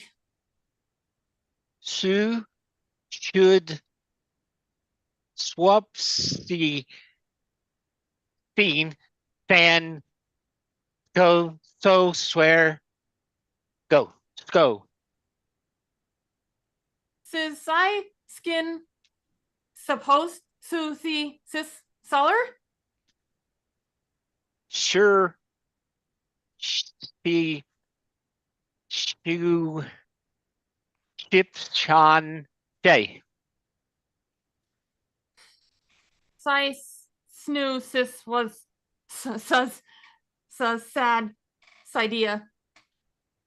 No sad idea cause we want to more small. Exactly. Sis swollen. Swollen sway flew swit to flew. Sext time see so son vacation. Sets stay inside. Never to be the next night of time. Sets so susagus sex time. So happen to you to do. This is very unlucky. Sai son su so somewhere sucky. We're thing. All right, get the hand. So we're gonna put this down. So we're gonna put Mel down for the moment. We're gonna put back up Leia. So they're doing the S things. We know the deal. So Nelson's gonna start with the S's, and your suggestion of the S thing is beast. BEAST, beast. Like Beauty and the Beast, beast, but Nelson's gonna start and everything with the S. Remember, every word's with S. It doesn't have to begin with S, but you're putting it with S. Go for it. Swoo, swear, swapping. So, see, swear, swum. Switch, sway, swizz, swoo, swow. Swow, swat, sway.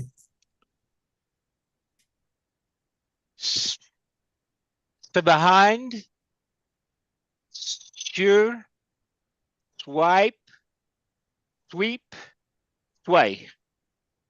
Sweep, sway, sway, see, skeskel. Sounds good, but sigh, can, not, snoo, knit. See, scared, ceased. So scared, march, mound, road. Says, sweet, skull, su, zassel, zan, z, skill, sil, ceased. Swee, swow, swoo, swa, squassel.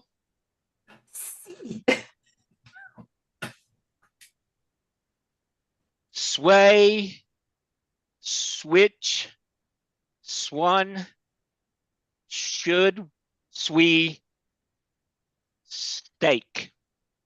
Sat, say, sis, sway, su, sa, sassel. And we'll call sing. So Yeah, we're gonna put this down. So now we're gonna put Leia's gonna stay on the spotlight, and we're calling up. No, who are we calling up? Oh, he broke out, so we're calling up Lina. Lina, brum, brum, brum. So she's replacing Nelson or Norm. Holy mackerel! Stop it, Mel. But okay, so Mel's getting replaced, or not Mel's replacing nobody. But Norm okay, did have to change his name from earlier, so it's Nelson now. we're gonna do chess.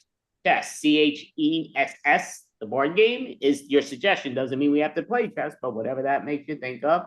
It will start with Leia, and everything begins with S, even though the word may not begin with S. Everything begins with S when you are ready, Leia. Champion, success, sign, this, swordcraft. Ses. Sai Sam Ses Sampius Sub Ses. Sut. Sai so sign photographs. So, see, so, Samus, see, stylize, zoo. Do SARS right to cytilize C. See. Nine spills steak. Ton swixture swiv two.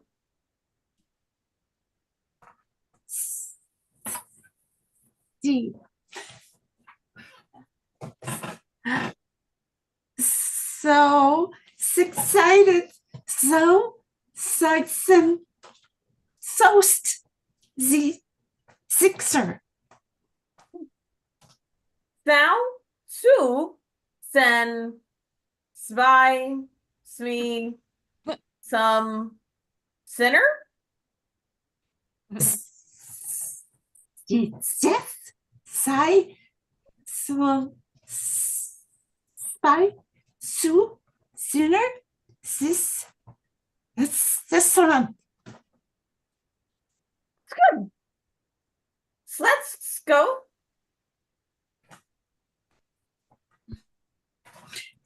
See, so like this place, this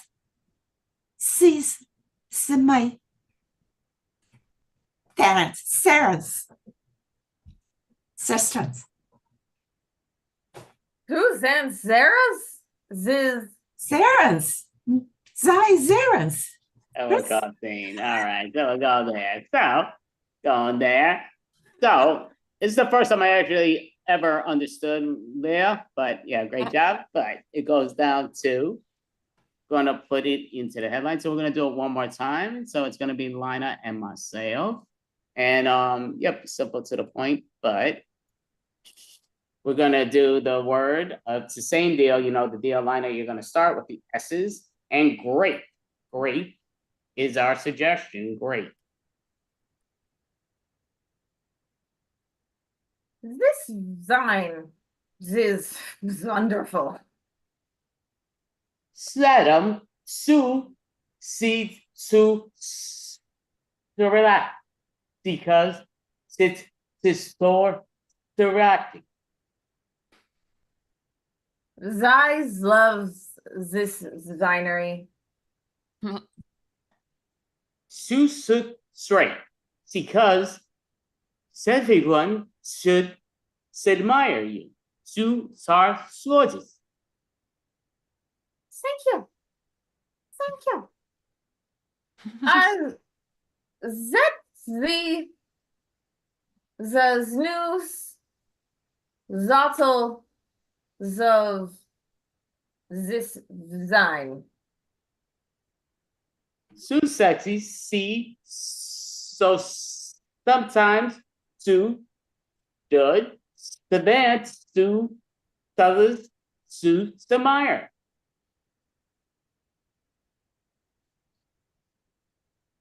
That is the Zoffy. Sit's okay. Because Su Sar Si Soner So Sis So Sud. Zo. Zo. Zet. Zit. Su Sid Study Study. Because Su Sa Sakyala Sa So Sux Sut Sor Personality. Zoo. Smith. Snow. Sense. You should sleep because Su Sar Saltabit. Sein. Snow. Swant. Swoo. Sweep. Sayonara. And we'll call scene. All right. So let's get on that. So okay, so going here and there and there and here. So I do want to advertise this while we're on because all these lovely people are actually in the movie that we're putting in on the fall. So I do want to advertise this, which I haven't done as much as I wanted, but it's all good. So going here, let me just, before I even share the dumb screen, make sure I'm on it, but I am sharing it, which I wasn't trying to, just because I can't do it when I'm trying. Okay. Oh, I'm looking at the wrong screen. This is, I don't do this well. Okay. And okay, there we go. Move that over. That's the whole thing. So I'm going to share the screen now. I think I did this right. So share screen. Bum, bum, bum, bum. There. And there we go.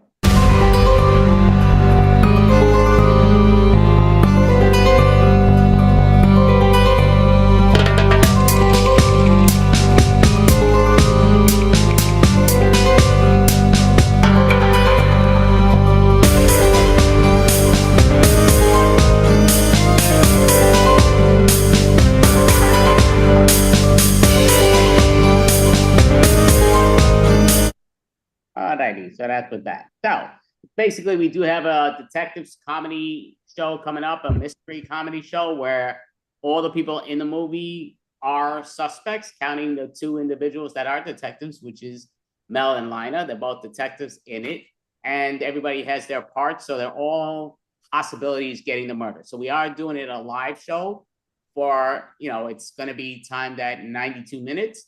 So for 92 minutes from beginning to the end.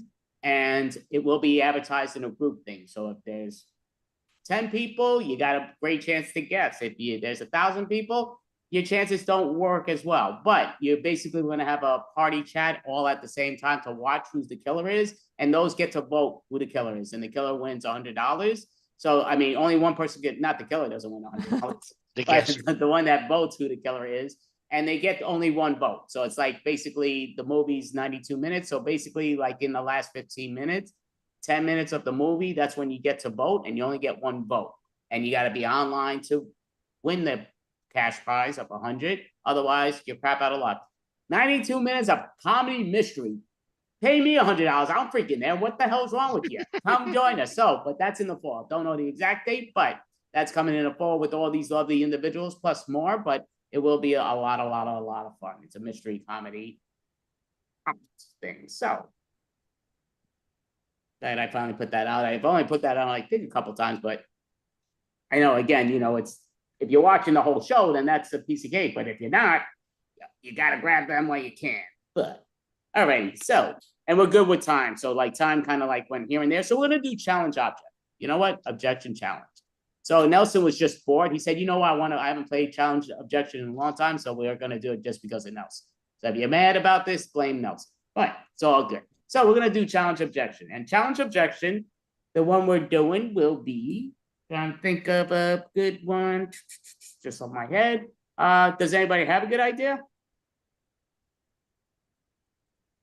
Rock or country music? Okay. I thought she was gonna say rock or stone, which is better, but okay, so rock music or country music, which is better? So remember, you don't want to, if somebody's talking about rock, I object. I love rock too. That's not an objection. You gotta love the country and not the rock if it's vice versa. What's what? So you can change your mind once you do the objection and change it, that you always got that.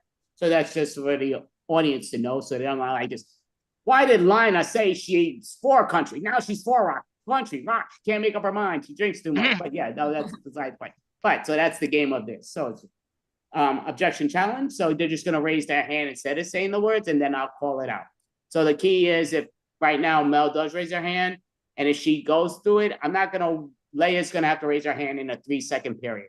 Because she's not gonna challenge Mel, she'll challenge whoever's doing the talking, not the one that challenges, and then be like, oh, he challenged, because they don't know if they got it or not.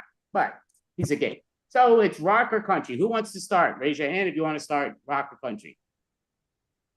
Come on, none of you are shy. Okay, we're bringing Leia. Go for it, Leia. Well, I'm a big fan of rock music. I've listened to it my whole life. And country. Okay, there's 2 challenges. Go ahead, Lina. She wants us to believe that as a baby, she selected rock music. Yes. Mel? Just because you've listened to something your entire life doesn't make it good. Well, it does definitely make it good on her behalf, but we're going to give it to Lina. Go ahead, Lina. Babies listen to lullabies, which are very boring and would fall more into the country music category, which is obviously the more boring. Okay, Mel. One of the most famous lullabies is called Rock-a-Bye Baby. So I would argue that it's rock. All right, Mel, continue.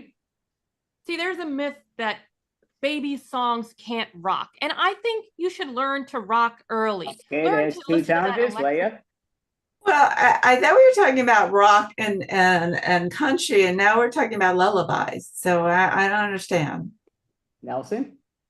I really think that babies do enjoy rock because they spend most of their time either rocking in bed or rocking in a chair. Okay, that sounds interesting. Continue, Nelson. Yeah, well, babies, they rock in chairs. That's the place that they're always quiet as their parents rock them. Okay, They're 2 constantly. challenges. Leia? You rock in a cradle or a kangaroo. You don't rock in a chair because a chair is freaking stationary. Mel? Rocking chairs are not for babies. They're for older people. We got to give that to Leia because, yeah, makes sense. Go ahead, Leia. So played rock for my babies when they were babies, and my mom played rock. Okay, only 1 challenge, Lina. You played rocks with your baby? You threw rocks at your child? My God, that's a problem. Yeah, we want to hear about this problem, Lina. Continue. People have been throwing rocks at babies for the last 5 years, and it's an expanding issue in this country, and it's mainly Okay, there's started. only 1 challenge. Go ahead, Leia. I listen to the news all the time. I have never heard of somebody throwing a rock at a baby. You know what? I got to let Lina continue because if you listen all day long, oh my God, I don't know what news you're listening to because they talk a lot of BS. Continue, Lina.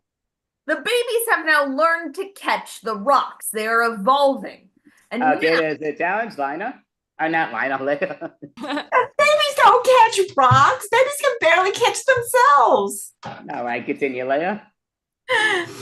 Lullabies, babies, rock and roll. Back to the original. Okay, there's 2 challenges. Mel. She's just listing words at this point. Leia, Lina. if I wanted to hear a grocery list of random words, then I would go to a grocery store with a list of random words. Continue, Lina. So, babies are not on lists. Okay, go ahead, Miss Leia. So it's just a filler word. It's quite obvious she didn't know what the hell she was going to say next. Okay, I'm not going to disagree with you, Leia. You seem kind of irritated about it. Continue. Lullabies are what puts babies to sleep. We sing lullabies. Okay, there's only 1 challenge. Go ahead, Mel.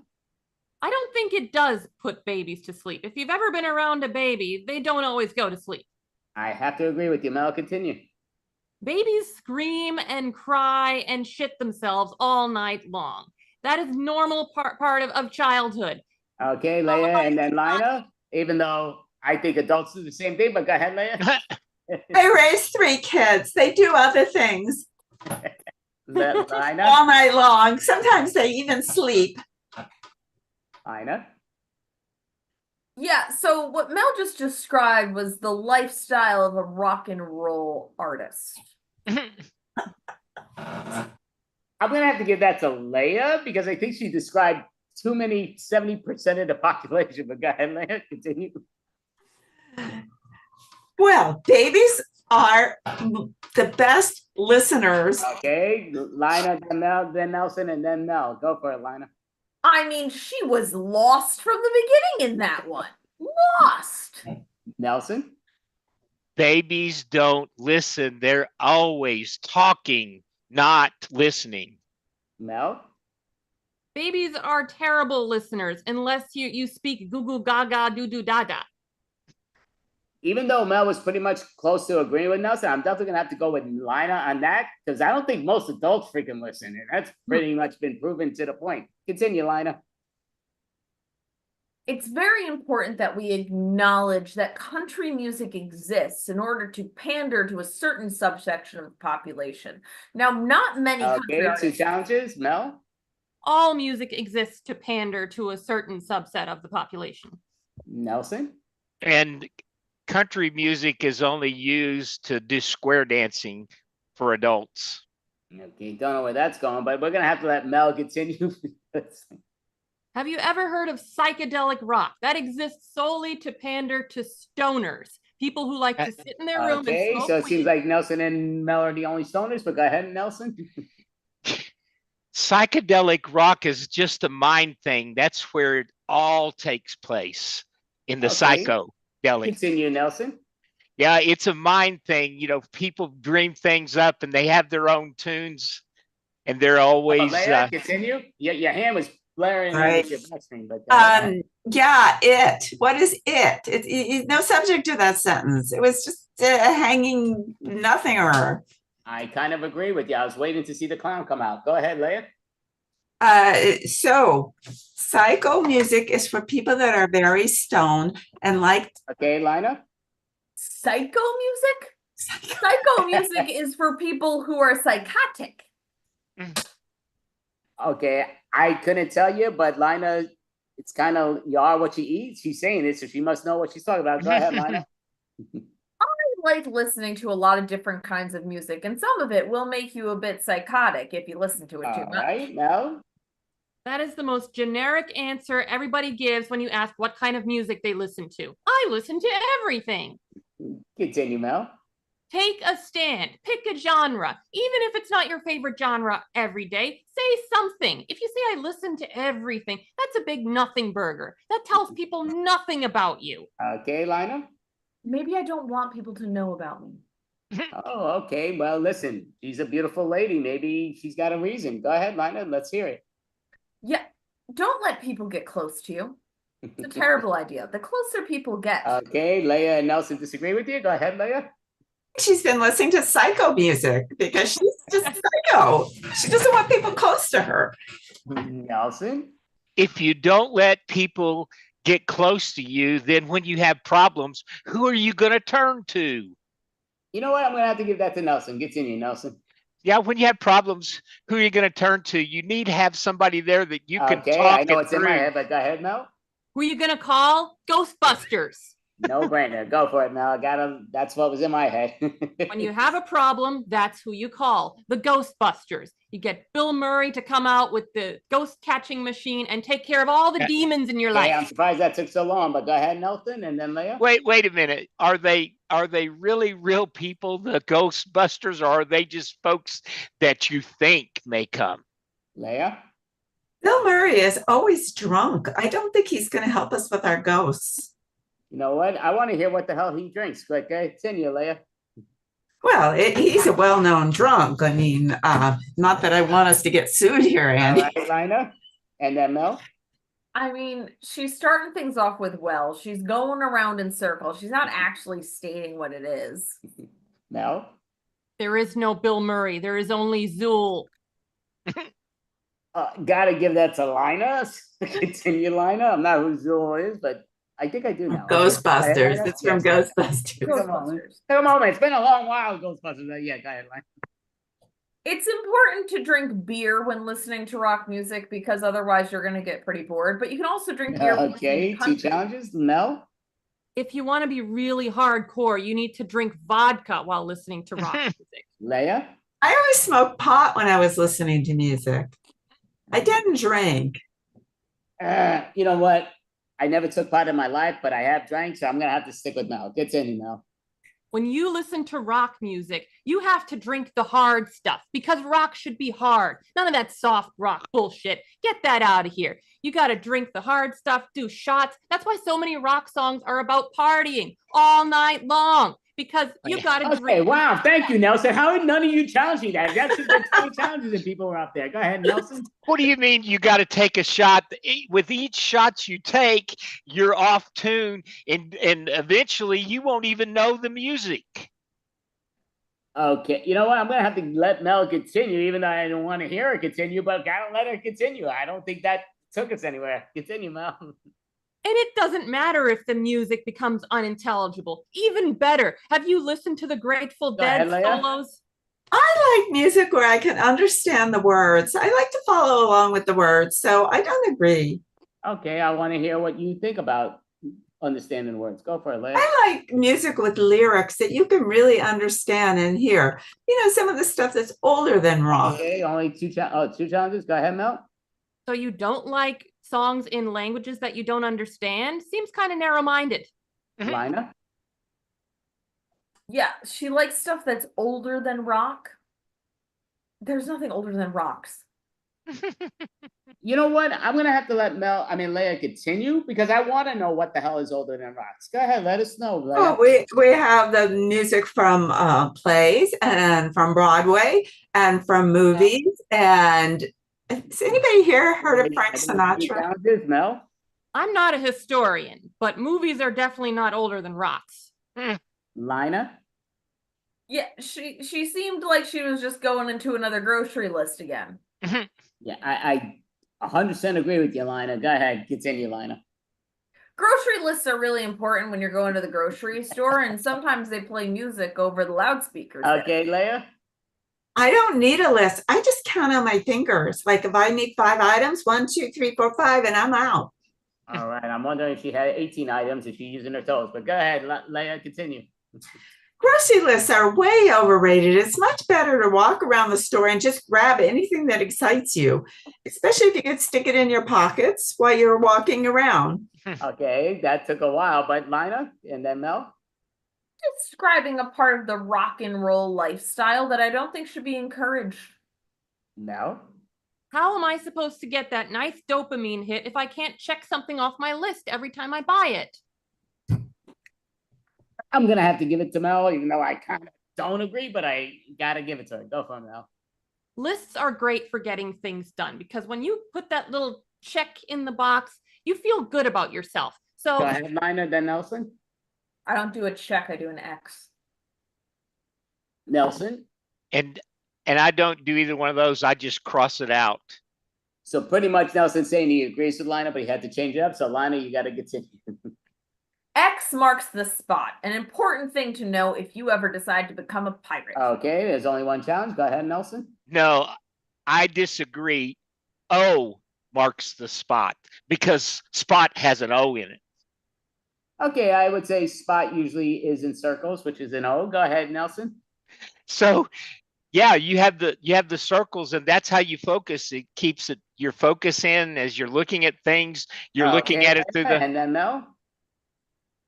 What is this? What is this? You're looking at a kaleidoscope? I mean, what is this covering your face? Doesn't make any sense. I believe he's trying to describe a telescope and he doesn't know the word. He doesn't know what he's talking about. You know what? Mel seemed very convinced that he doesn't know what he's talking about. So continue, Mel. Everyone should know what a telescope is, so you can look out in the stars and identify. Okay, Leia, then Lina. Some people think the Earth is flat, so I don't think they need to know what a telescope is. Lina. As a pirate, I wouldn't use a telescope in that way.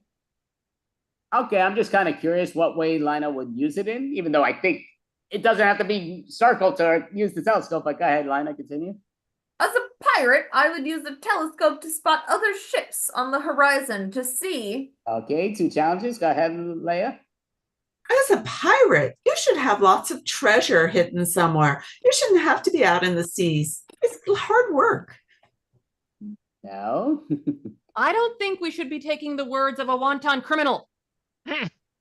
Okay, I'm kind of curious of where we're going with that. Go ahead, Mel, continue. Pirates clearly cannot be trusted. They are unreliable narrators. They steal, so of course they lie too. They have no ethics, so we should never listen to a pirate. All right, we'll see if she hooked you in or not. Go ahead, Lina. We have a list of, well, they aren't rules, but guidelines that tell us what we should be doing as pirates. And we follow them to, well, as close of a T as we feel like. So we do have ethics. You know, I'm gonna have to let Mel continue because I was gonna give it to you, but you kept on going and going. You didn't let me just say you got it. Oh. You gotta continue, Mel. Sorry. You see, right there, pirates do not follow the rules. That's why we can't listen to them. They are unreliable and they're drunk all the time. And Lina? Refusing to listen to people who are different from you is not okay. Nelson? I disagree. They aren't following your rules, but they're following their rules. They know what their rules are. You don't. You're right. I don't, but I don't care. Lina, continue. Yes, so it's very important that we focus in on what we want to learn about All the right, other. Mel, and then Nelson? why is this pirate talking like she's in a corporate board meeting? Nelson? Are you saying that you're going to look through that periscope and get focused? Is that what you're telling us? Periscope.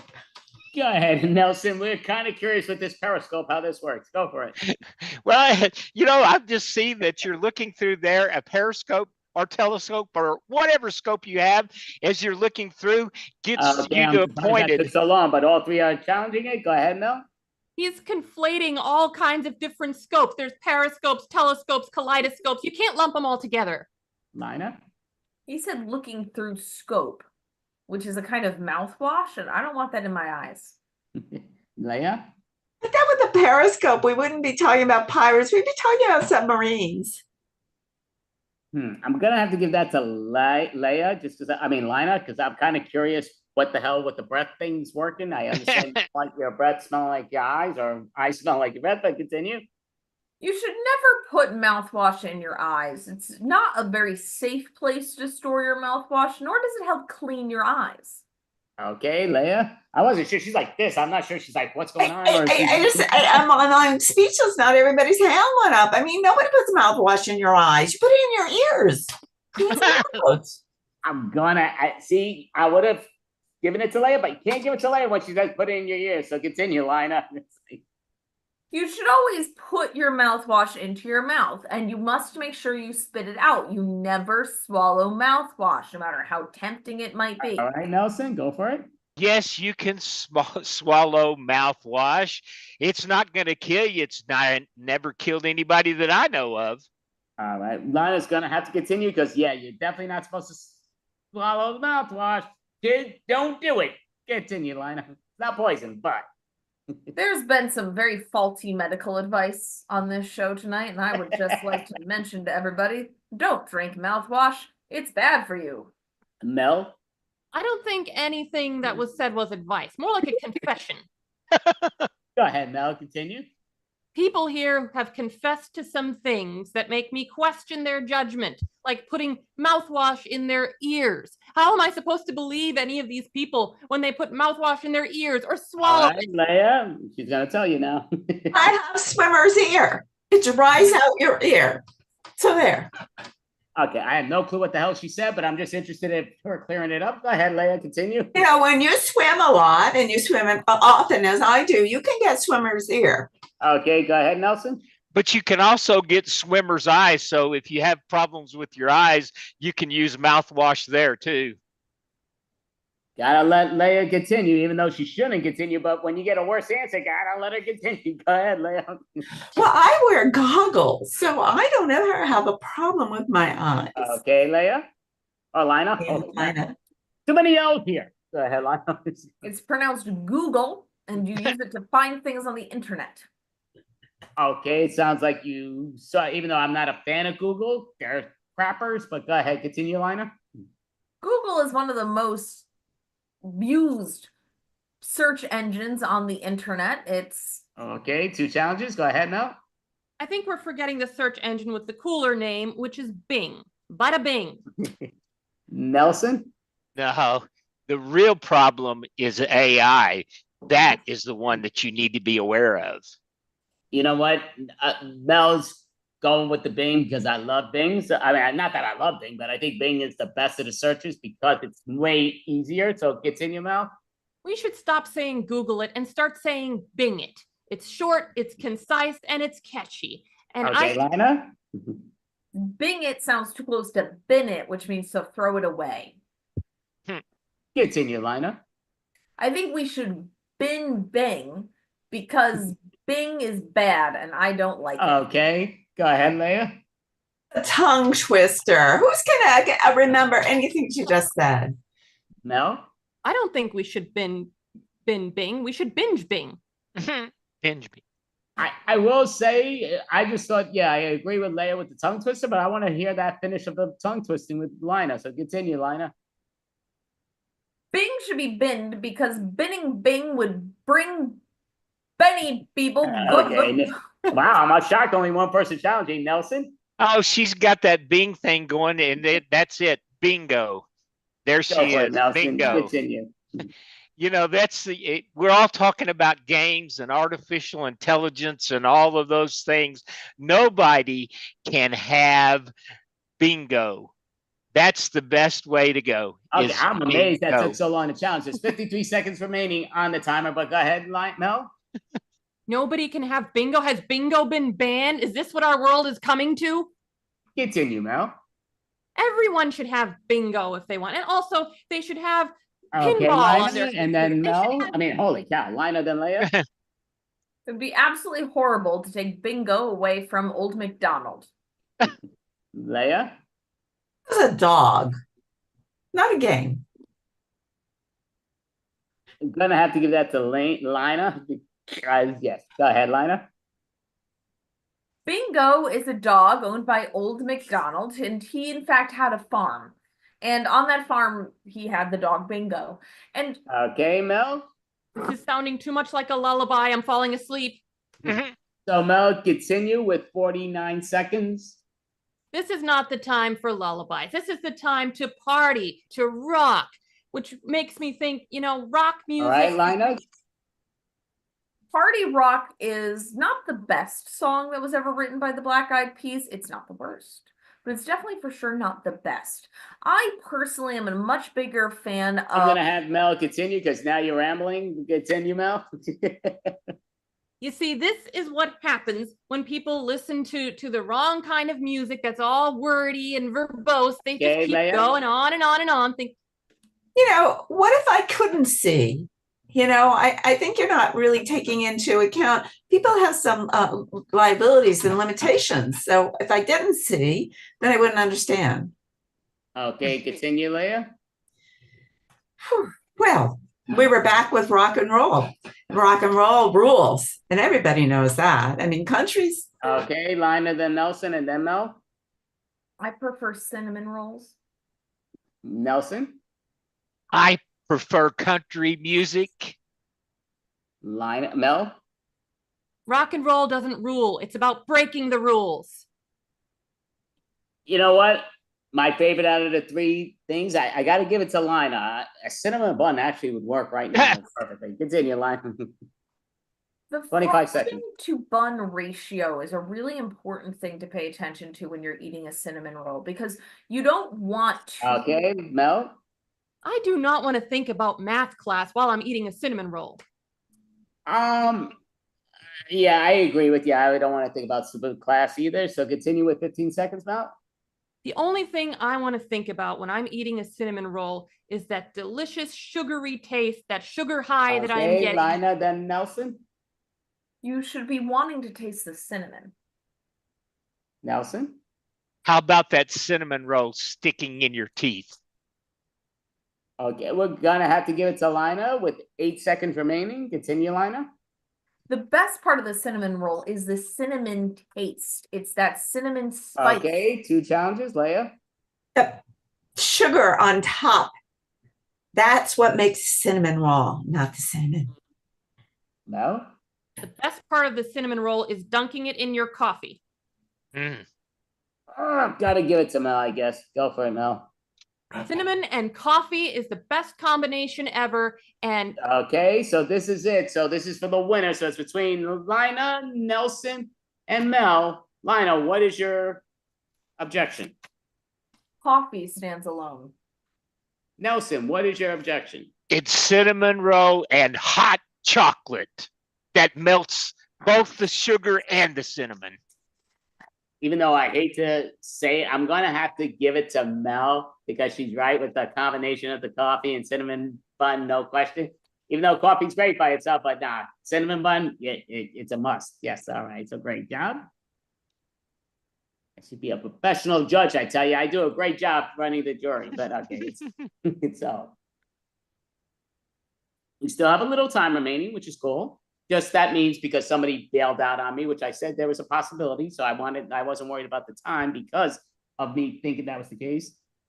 It happens, and it's what they actually did reach out to me around 1 something that I saw on my message. Oh, so I'll see you tomorrow.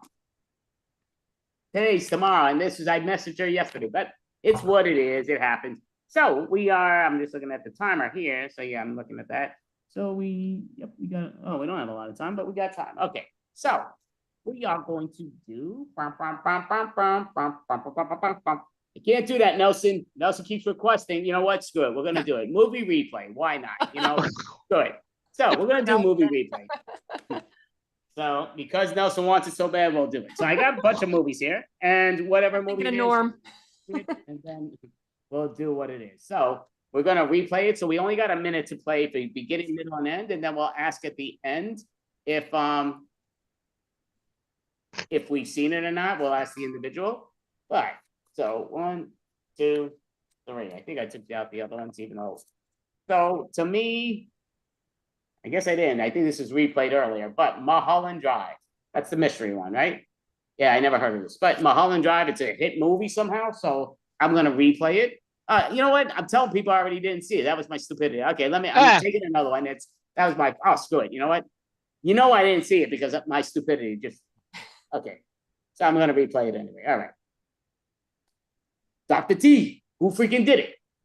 It's over there, the clues. Take out your microphone or whatever glasses that, Nelson then mentions your microphone, your obstacle illusion thing. Yes. Oh my goodness. Yeah, there's a clue over here. Oh, yeah, there's some wigs and all this other stuff.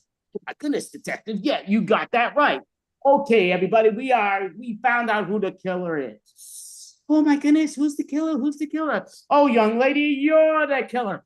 Oh, my goodness, how'd you know? Well, I got a gun. Well, madam, we knew it, so we tricked you and we switched in your bullets. So you ain't got no bullets. That's just going to shoot water. Oh, that's a shame. Handcuff her, guys. Oh, thank God she didn't shoot. There was real bullets in there. Oh, my goodness, you all suckered me. Yeah, that's right, young lady. Good thing, yeah, get into the car. Yeah, oh, that would have been bad. Oh, that would have been, yeah, we might have revealed it too quickly, but we learned a lesson. Never tell people, yeah, don't tell them what to do. Yeah, get in the car. This is a long ride. That's a minute. See, all right, boom. So I could skip if I see that or not, because I never heard of it, but I won't say that now. The rest of y'all aren't going to tell us, and then we'll see where we take it. So we're going to try our best to do it. 1, 2, 3. All real movies, real hits, supposedly. She probably doesn't know this. Psycho from 1960. Who the hell heard of that? Is that a real movie? So Psycho by Mel. You know what? We're going to put her in a spotlight. Go for it, Mel. All right, I'm gonna pull into this motel here. This doesn't look sketchy at all. Oh, and look, there's a quaint little house on the top. Great. All right, I'm gonna check in. Hello, welcome to the Bates Motel. Hi, thanks. I'll just head to my room now. How about I join you? You know what? Why not? I could use the company. I'm sure this won't go wrong at all. Okay. Do you have a close relationship with your mother? Why would you ask me that? No reason, just wondering. Okay, off with you. All right, I'm gonna take a shower. Oh, who's that? Ah, ah!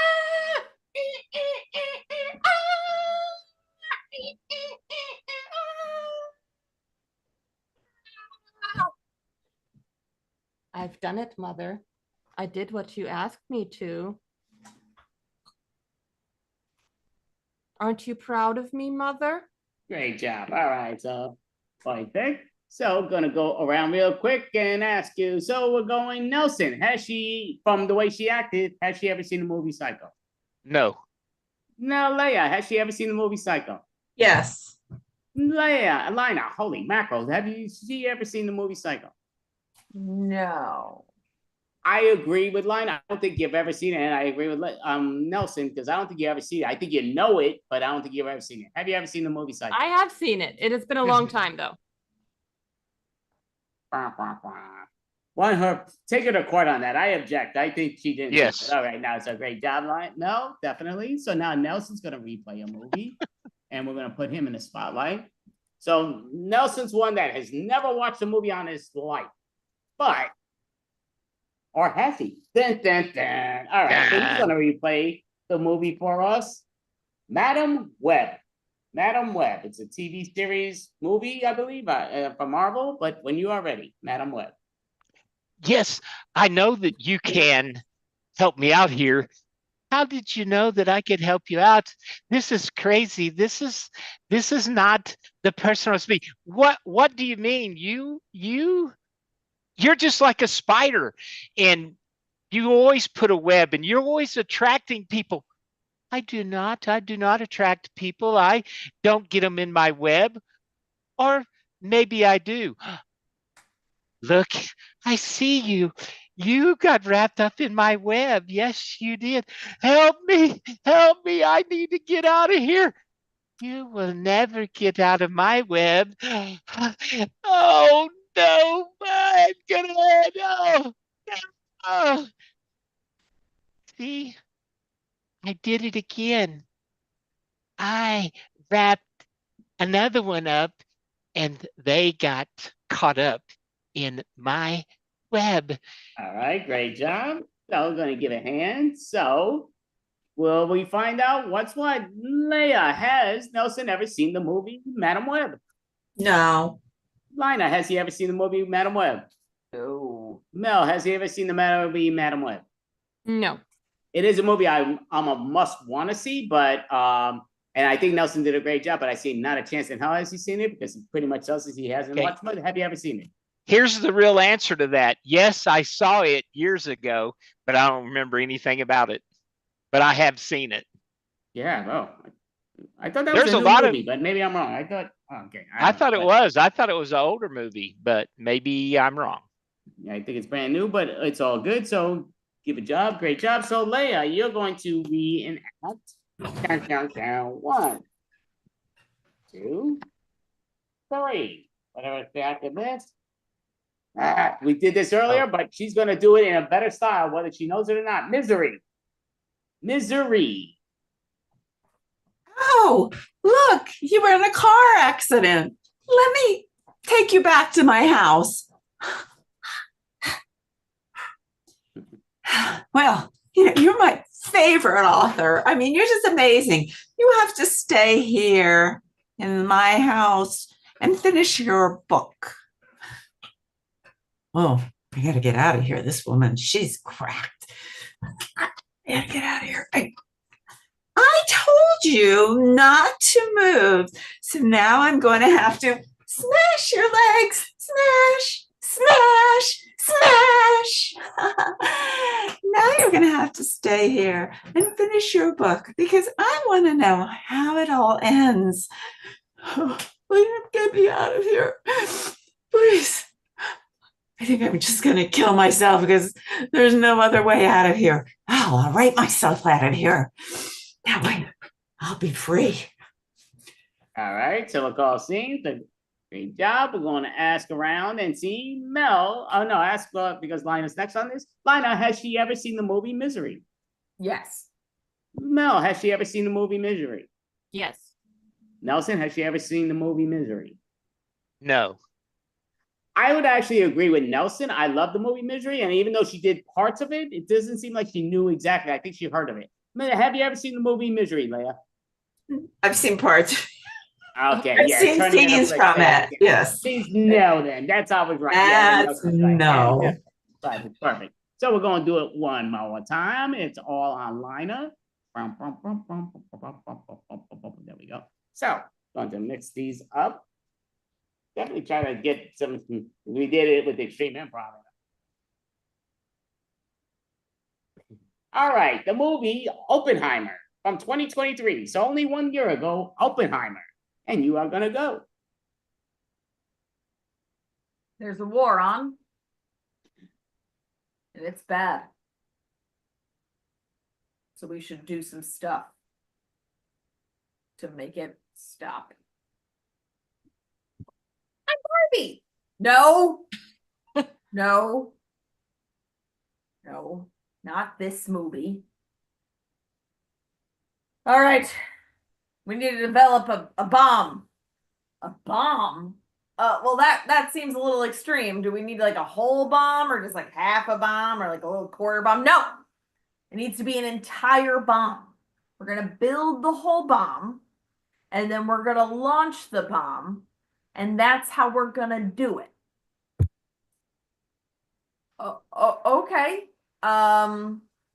Well, we have people working on it and they're gonna get the bomb going, I guess. I'm Barbie. No. No. No. All right, great job.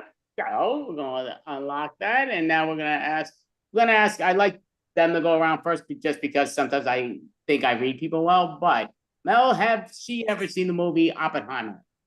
I don't think so, but she's very aware of the Barbenheimer phenomenon. Nelson, has she ever seen the movie Oppenheimer? Yes, she has. Leia, has she ever seen the movie Oppenheimer? No. I 100% agree with Leia. Not a chance in hell has she seen the movie Oppenheimer, even though she does know a lot of what it's all about. So have you ever seen the movie Oppenheimer? What's up, Ashley? We'll see you in a moment, but have you ever seen it? Like, yeah. Of course. But great job. Definitely. So we'll end this on a high note. So I'm going to put what's her name in the breakout room just because the rest of her team is in there. But this will be our last game of the night. And we're doing Sex With Me. Lina requested it, so we're going to do it. Lina requested it. Hey, listen, to each his own. I don't know that, she's got something in her head, but it's all that. Okay. So Sex With Me. So we all know the deal. So I'm going to say the word. We're all using the same word around in the number order. I'll finish it. Then Mel says a new one, and we're all doing that. So I will say the word will be going to say laughter. I don't even know what the hell that came in my head. Okay, laughter. Is that it? Sex With Me is like laughter, because I hate to say it, but you're going to be laughing. Sex With Me is like laughter. It happens at a comedy show. Sex With Me is like laughter. It'll bring you to tears. Sex With Me is like laughter. Ho, ho, ho, ho. Sex With Me is like laughter. It'll hurt your knees. Sex With Me is like laughter, because hopefully you're going to have your mouth open. All right, so put that out the door. We need to say this, but I don't know. Just thought. So, Mel, you're going to give us a brand new word and let us know what Sex With You is like. Wind. Sex With Me is like wind. It'll blow you away. Sex With Me is like wind. You don't know what direction it's coming from. Sex With Me is like wind. You'll be wrapped up in a tornado. Sex With Me is like wind. Pass it. Sex With Me is like wind. As women say, to quiff or not to quiff, who gives a crap? Wind away. Sex With Me is like wind. Twister. It's a great job. That was all Mel's fault because she said that word, but it's all good. So, Nelson, give us a brand new word and let us know what Sex With You is like. Juggling. Sex With Me is like juggling because you don't know which hand you'll be in. Sex With Me is like juggling. You'll have lots of balls in the air. Sex with me is like juggling. You're gonna lose one of your balls. Sex with me is like juggling. Hopefully you hold on to both balls. Sex with me is like juggling. It takes a lot of hand-eye coordination. Sex with me is like juggling. The higher you toss it, the longer it lasts. Things that may go home, but all right, great job. We're gonna put that to the side. So Leah, please give us a word and let us know what sex with you is like. Band-Aid. Sex with me is like a Band-Aid. You got to rip it off quick. Sex with me is like a band-aid. You need to change it fairly often. Sex with me is like a Band-Aid. You could pull it in or out all you like. Sex with me is like a Band-Aid. I'll be your boo-boo. Sex with me is like a Band-Aid. I will cover your sore. Sex with me is like a Band-Aid. Afterwards, I will stick to you. All right, great job. So we're gonna do it one more time. So this is finale's all up to Lina. Is she gonna make us get buried or is she gonna bail us out? No, Lane, holy crap. Lina, give us a word and let us know what sex with you is like. Pickle. Sex with me is like a pickle. You're gonna want to leave the door ajar. Sex with me is like a pickle. Hopefully it'll be succulent. Sex with me is like a pickle. Goes great with every meal. Sex with me is like a pickle. It is better sliced. Sex with me is like a pickle. Juicy and salty. Sex with me is like a pickle. Better between buns. All right, so give yourselves a hand. You all did a great job, no question. So, just to give people a heads up of what's what, like tomorrow in the day, if you live in New York City, I'm doing an improv class in Central Park, so come. It's at 1 p.m. to 3:15 p.m. It's a lot of fun doing short form, long form, what's what, depending on what you guys want to represent, but it'll be a lot of fun. And that's tomorrow, 1:15 Central Park. We also have all these lovely individuals are performing in the movie Comedy Extravaganza that will be happening in the fall, showing in the fall.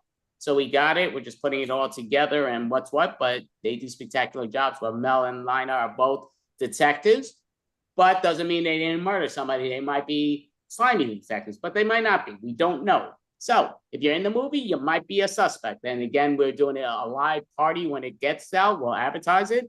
So the winner would get $100 again, because it won't be too many people probably on. But in the final 10 minutes, you got to be on to win it and watch the whole thing or watch most of it. And then you get one vote. And if you're right, you get the money. Boom, simple to the point.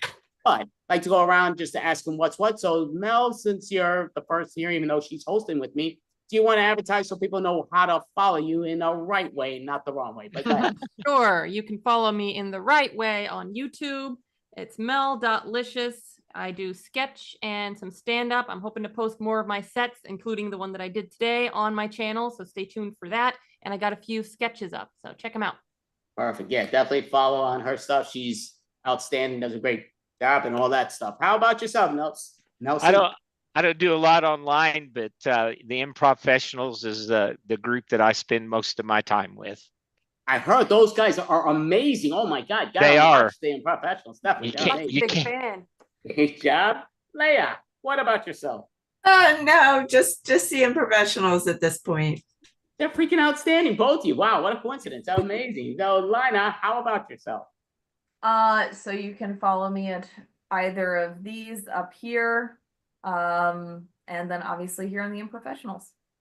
All right, well, definitely it was great seeing you all. And yeah, great job. I would say follow Lina. She does a great job. She just is limited to what she does because she's very busy, but she does a great job. So join her and follow her and, in the right manner. But yeah, you know the deal.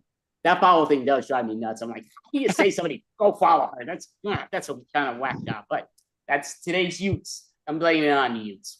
It's great. But thank you all. We are the Improfessionals tonight. I hope you all have an amazing week. Great job, ladies and gents. But thank you all. Great job, everybody. Thank you all. Great job. So, Lina, holy mackerel. Mel, would you like to introduce the next individuals? And I guess we got to break up that breakout room, but Close yes. the room. All right. Yes. Up next, we have Cartoonia Jam. Cartoonia Jam, perfect.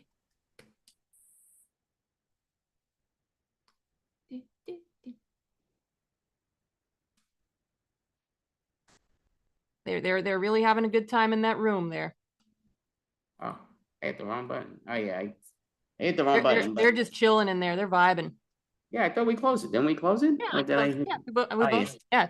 Oh, it's got 30 seconds remaining. Oh wow, that seemed like a long. They're just hanging out. They don't know to get. Oh, here we go. All right, Cartoonia Jam. Go for Cartoonia it. Jam. Gonna wait for someone to pop up and stay up because nobody wants to stare at There's one. screen. There we go. There's two. There's three. Hey.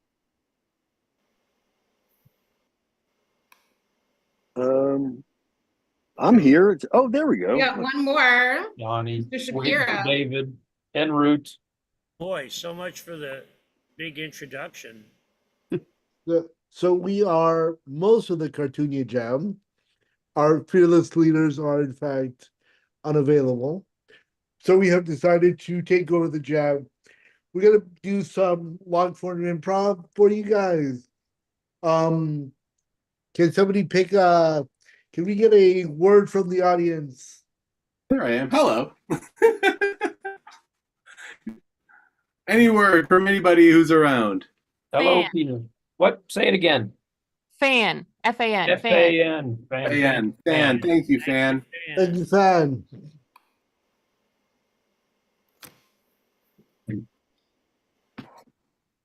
You might not know this. Hi. You might not know this. You might not know this, Raphael, but I am the biggest fan of your bobsledding team. Oh my God. Thank you so much. Is it Slurvinska? Is that your name? Lervinska, exactly. Ravinska. Yes, I love that. I'm the only Lervinska in Toronto. Oh, that's so weird because anyway. Wait. Yeah, You just what? Is there another Lervinska? Yeah, I just met one, but I mean, I'm sure it was. I don't know. Wait, are you a Rolinska? Yeah, I thought I was the Lervinska, but apparently I'm a Lervinska, and I'm having this So major am I. identity crisis right now. I am the other Rolinska. Oh yeah. You are the other Lervinska? I am. My nemesis? Yes. I thought you'd be taller. Sweep, What bring makes you somebody feel else. Sweep and bring somebody else in. I am such a fan of Lorenska. Oh yeah, me too. I've been following her since the 70s. Wait. Her? Yeah, her. Oh, Yeah, the only one. he doesn't know. He doesn't know that there's there's another only one. one. I mean, there's only one. There's no one better, and she's the best because she's the only one. And he's in denial. How dare you? What? Thinking yours is the only one. How dare you? Unbelievable. What? She's the. I No. always thought. But she. But Pretzel Lervinska being born.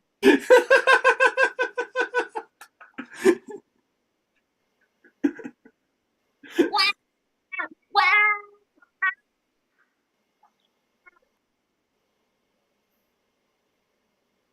Oh, it's okay. It's okay. Dad and I are here for you. You're our one and only special baby. Our Lorinska. Right, Daddy? Yeah. Cut to Yeah, I'm totally good with cut this. to the behind the curtain, the people next door. Yeah, I'm so happy I had that baby, but did you hear what they're calling their child next door? Yes, honey. I've always liked that name. It's a wonderful name. We should kind of steal it. And not only that, we should make sure that our child is much better than that child in every other way and competes in every time so that ours is considered the only one. Yes, that sounds amazing. We're planning our child's life, even though it's 10 hours old. Tag- Can we cut to about 25 years in the future, bring on Nick and Ashley? Hello, You, Lorenska, take Lorenska to be each other's spouse in holy matrimony, in sickness and in health, for as long as you both shall live. Oh my God, I do with all my heart, with all my soul. I totally do. I never ever fucking thought this would happen, but now that it happens, and I do. Tag out Jeremy. We're now 5 years in the future. Oh, I'm so happy to hold my grandchild. You named him Fred? I did, yes. Yeah. Sweet. Yeah. Sure?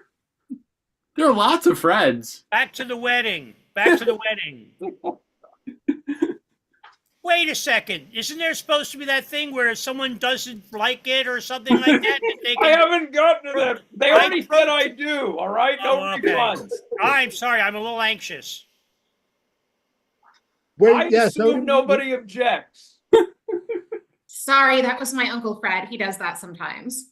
Fuck that guy. Fred, if you shut your trap, they'll name their first kid after you. Promise. Oh. Cut back to the first kid. Never mind. Oh, just like that. I hated that. He was my brother, and I hated him so much. But like, how can I hate this face? I'll call him Lenska for short. Oh, that is amazing.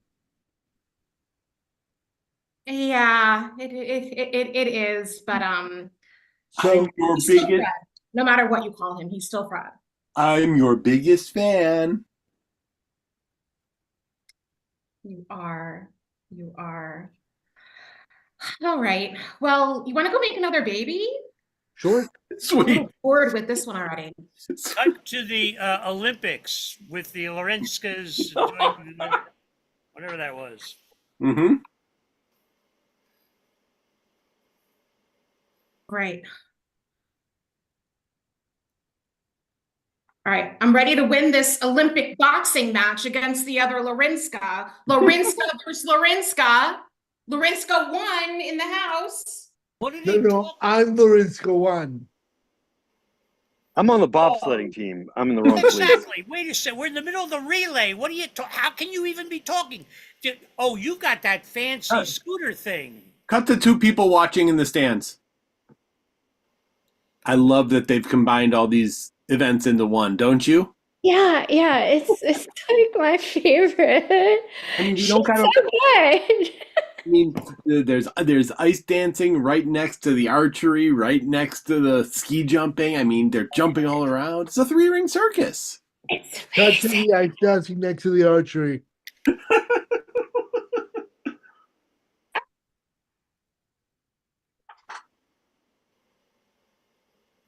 You missed. Boring without the music. I got to tell you, they have to. When they fired the DJ, they really made a big mistake.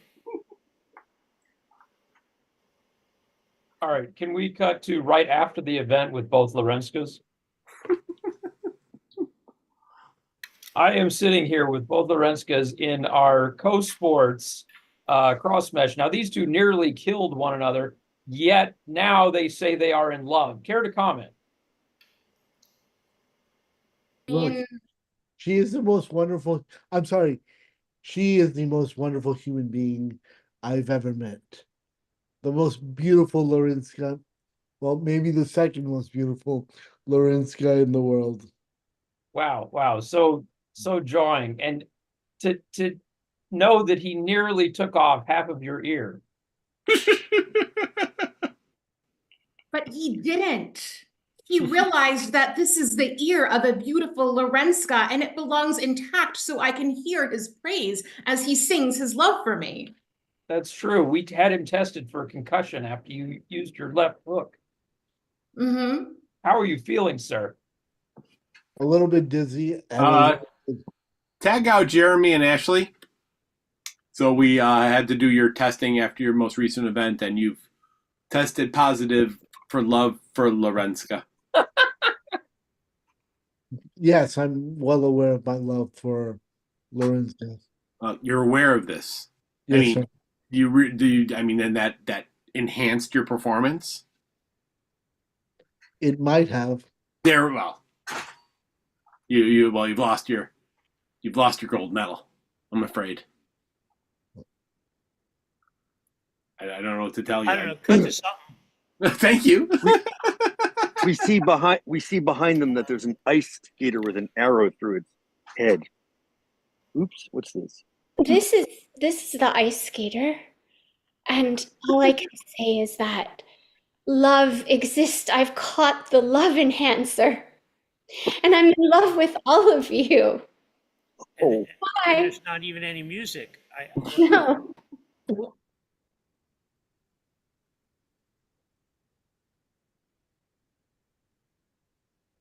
I'm alone here. Oh. I'm in love with myself. That's what I found. I found that after many years of ice dancing, and I found that the only one that I really can love is myself first. Because if I don't love myself 1st, how can I love somebody else? So you're your own biggest fan, is what you're saying. I would say so. I would say. I mean, is that okay, doctor? Is that a normal thing, or? Oh, well, I mean, you just got to make sure you understand that not everyone's going to agree with you. Not everyone's going to be your biggest fan the same as you are. I, for one, don't like you. I like the amount, the type of money you pay me, but just you, I think you're weird. But I'm happy to be your doctor and your psychiatrist. Well. Tag out David.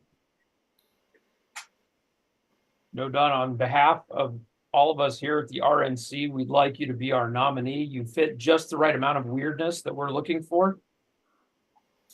I'm ready to go. I know that it's kind of unexpected. Oh, there is a couple of prerequisites. Okay, You must have a disdain for childless cat ladies. got that. In spades. You have to be okay with denying people certain personal rights.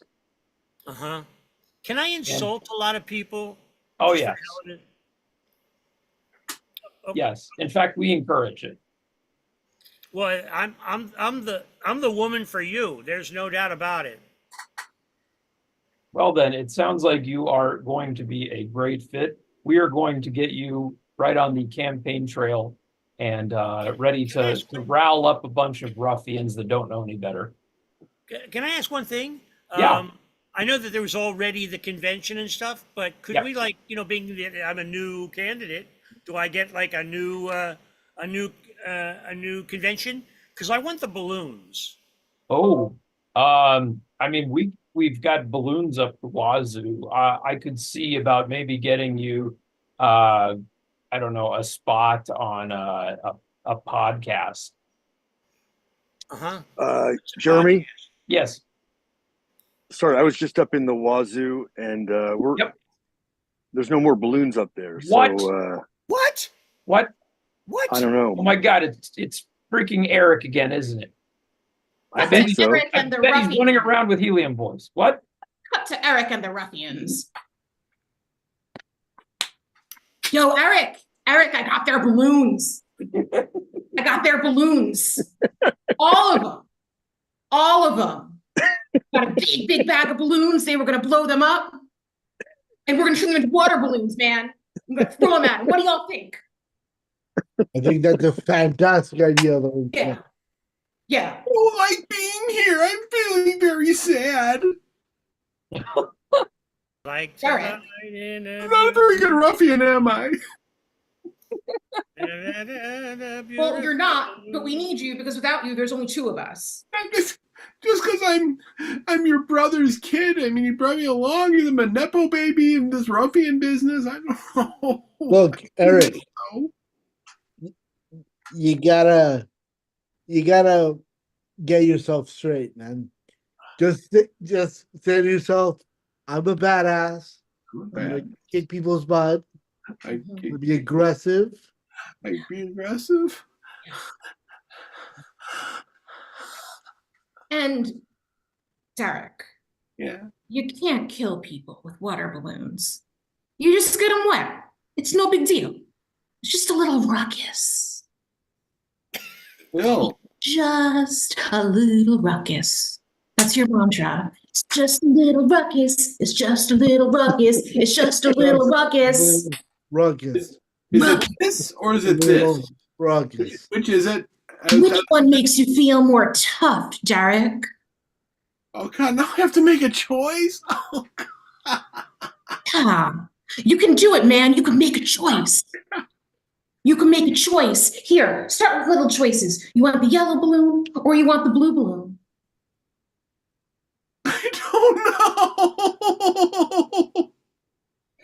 Eric, I fucking can't anymore. I can't. I can't with this What the guy. hell are we gonna do with it? I want to be part of the business, but can't I just?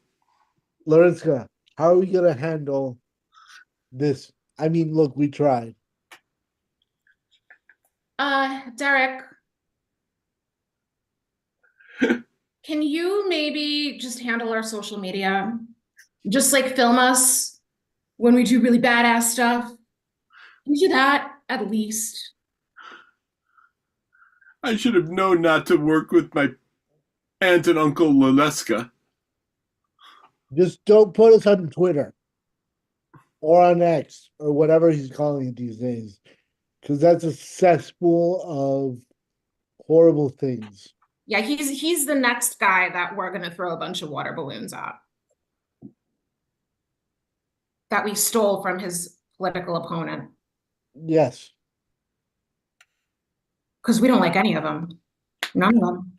I'm just trying my best. Wait a minute.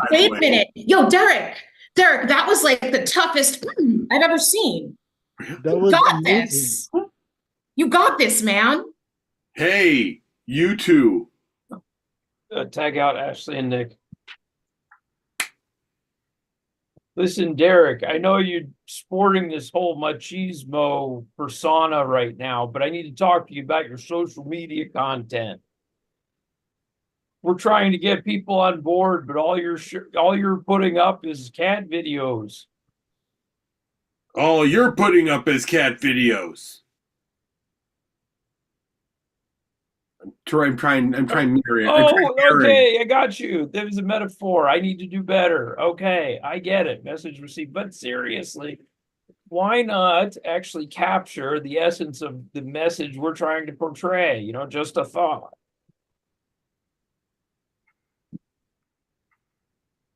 Just cats don't seem very tough. Have you ever seen any of the cat videos I've seen? That's a video full of tough cats.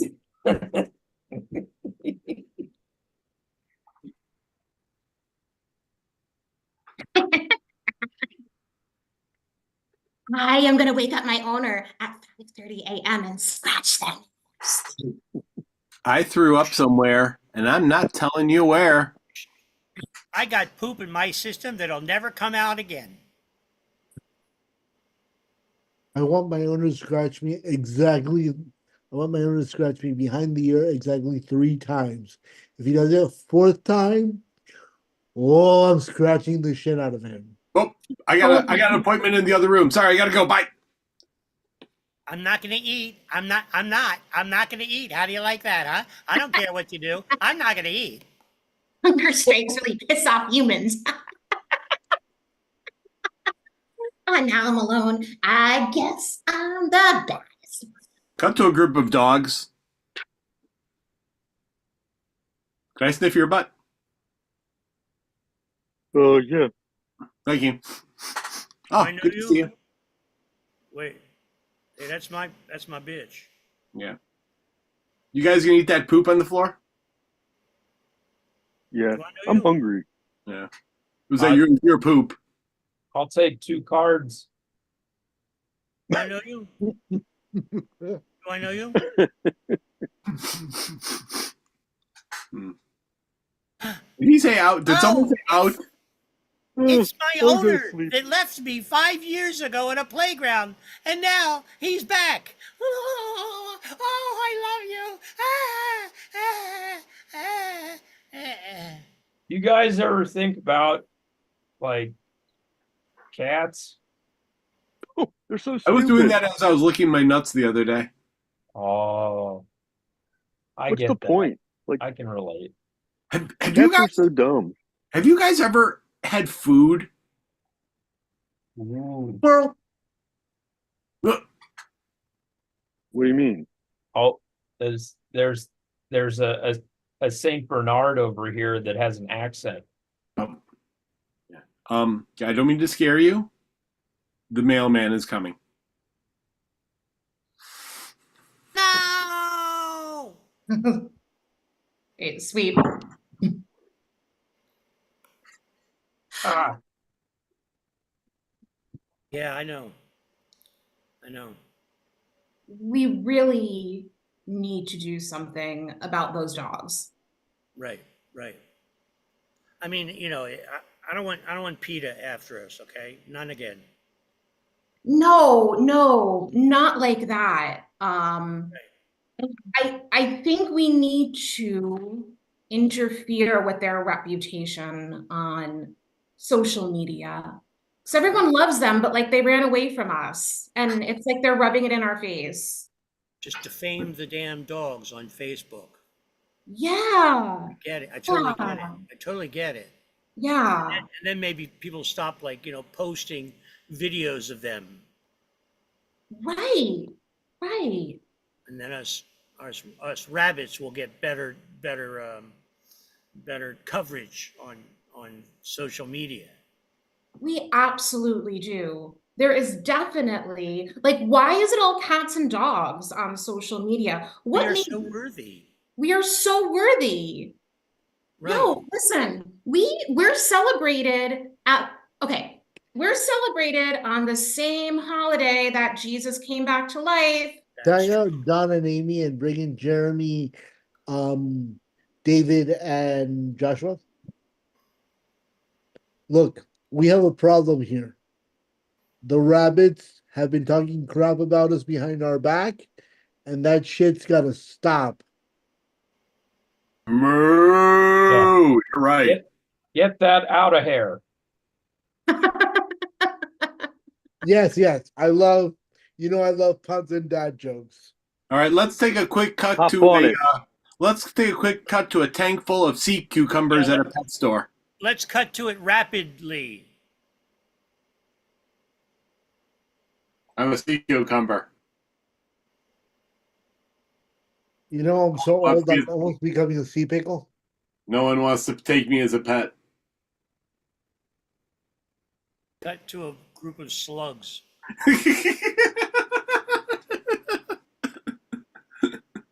Yeah, I think we To definitely. be or not to be, that is the question. Whether 'tis nobler in the mind to suffer the You're feeling. talking too fast. Cut I to belong somewhere else. Cut to a group of chameleons. Can't see me, can you? Good one. And that's our show.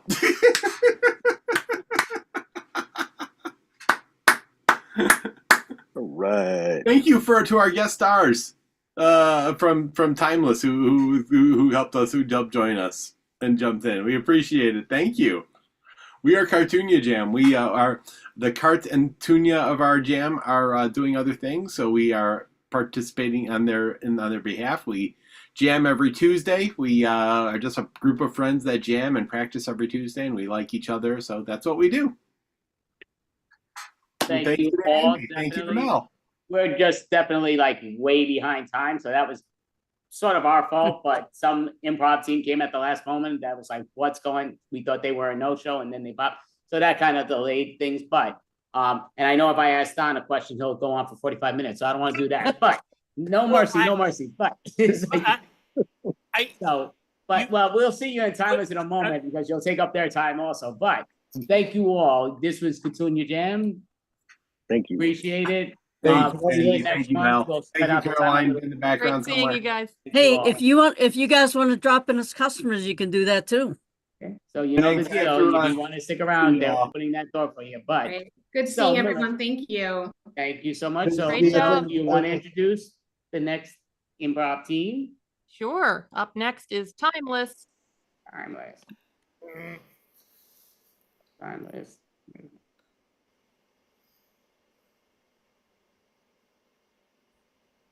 This is a fancy office. Oh, I mean, yes.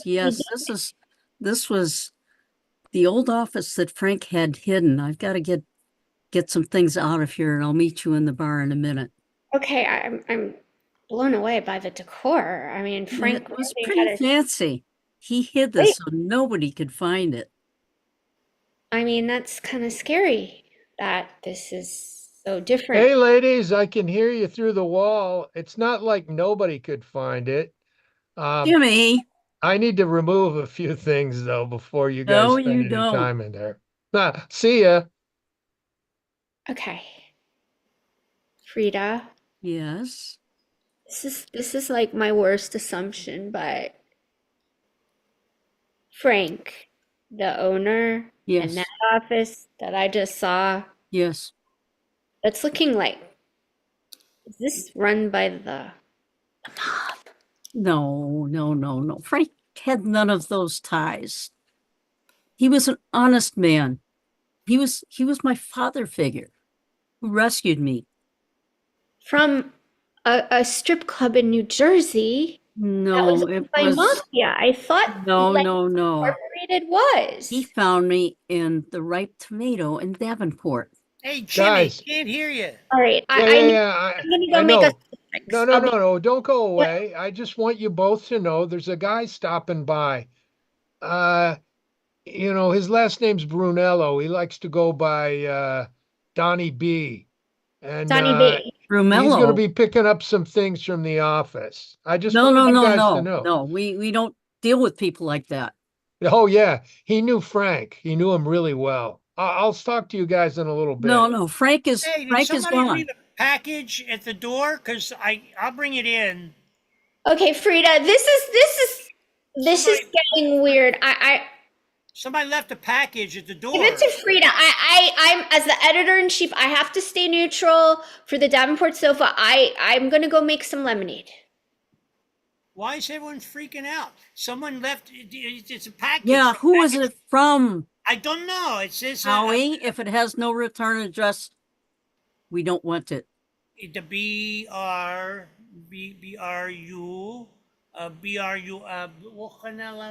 No. And Take it to the post office. I want nothing to do with it. Oh, hey, I heard you guys. You get a package from Donnie Brunello? Donnie B? Oh, No, we didn't. Brunello. That's what the name. Yeah, Jimmy, you take it, huh? It's No. Yeah, okay. No. I'm going to take Jimmy? it in the back. No, Hey, it's Frida? going back to the post office. Hey, Frida, Frida, thanks for there's the a meatloaf truck sample. of meat that says Brunello and Company, and he says you have to pay him cash for these racks of lamb I didn't chops. order it. Send it back. I found in my warehouse a big cylinder. It's a round thing. What are you talking about, Howie? It's around. It's not here from yesterday. Not here now in my warehouse. Big cylinder. It's a round thing. I have no idea what you're talking about. A round thing. You know, like from a pillar. Yeah. Okay, so take out the pill and you have it. Alar? The round thing. You're not making any sense. I'm making much sense. It doesn't matter. It's in my room. I didn't put it there. Look at this. Genevieve, what are you doing with my not making sense thing? What is that, Genevieve? It appears to be some sort of Round thing. Yes. I think it's a time capsule. No. What? No. Time capsule? From who? I'm opening it now. No. Wait, Ay, ay, ay, maybe we should get the bomb squad. It's Don't you too think you- late. There's cash. There's cash in this. Explosion. Oh my. Jimmy? Explosion. There's cash. Jimmy, is this from you? Explosion. No. No, it's Swear? from, Pinky swear? no, What? I No. wouldn't swear. You know that I never swear. I do not know that. No, I never swear. Jimmy, My, you have yeah, something to do with this. I have something to do with a lot of things. Do you have something to do with this cash? Cash? Cash. Oh, here. Yeah, I'll hold that. No, you're not going to hold it. I want to know where it came from. Came from the cylinder. Nope, not good enough. Where'd the cylinder come from? Ooh, someone was making a time capsule. No. Does It not came f- compute. It came from New Jersey. Who in New Jersey? And is it Well, counterfeit? oh, no, it's not counterfeit. But No. it would be a good idea to mix in some counterfeit money. No, with we're going to take it to the bank and see if it's real. No, we don't need to take it to the bank. We need to spend it. No, How are you going to pay for all that meat that was delivered this afternoon? I'm going to send it back. We don't want it. We're You going can't send vegan. it back. Oh, I found there's a book. You're a not book. going vegan. A book. We're in Davenport, Iowa. A book. It came from the book. There's a book at the door. It's a book. There's a book. Who's it by? Is it a ledger? It says, "No, say no. No, say no. No, say no." Yeah. No, say no. It says. Speak English. What English? This is English. Let me I'm see gonna that. I'm gonna go take care of this cash in the back. No, you're not. No. I'll You see leave you that guys. cash alone. No. I read some of book. It's from And? self-help. It says, always be negative, and that will make you happy. First line in the book. Look at it. Howie, What? you're not reading that correctly. I'm reading it correctly. Look, it's right there. Look. It Don't says say no, and it will make you happy. No, it says no. Say no. It will make you happy. Say no. Don't say no. No, say.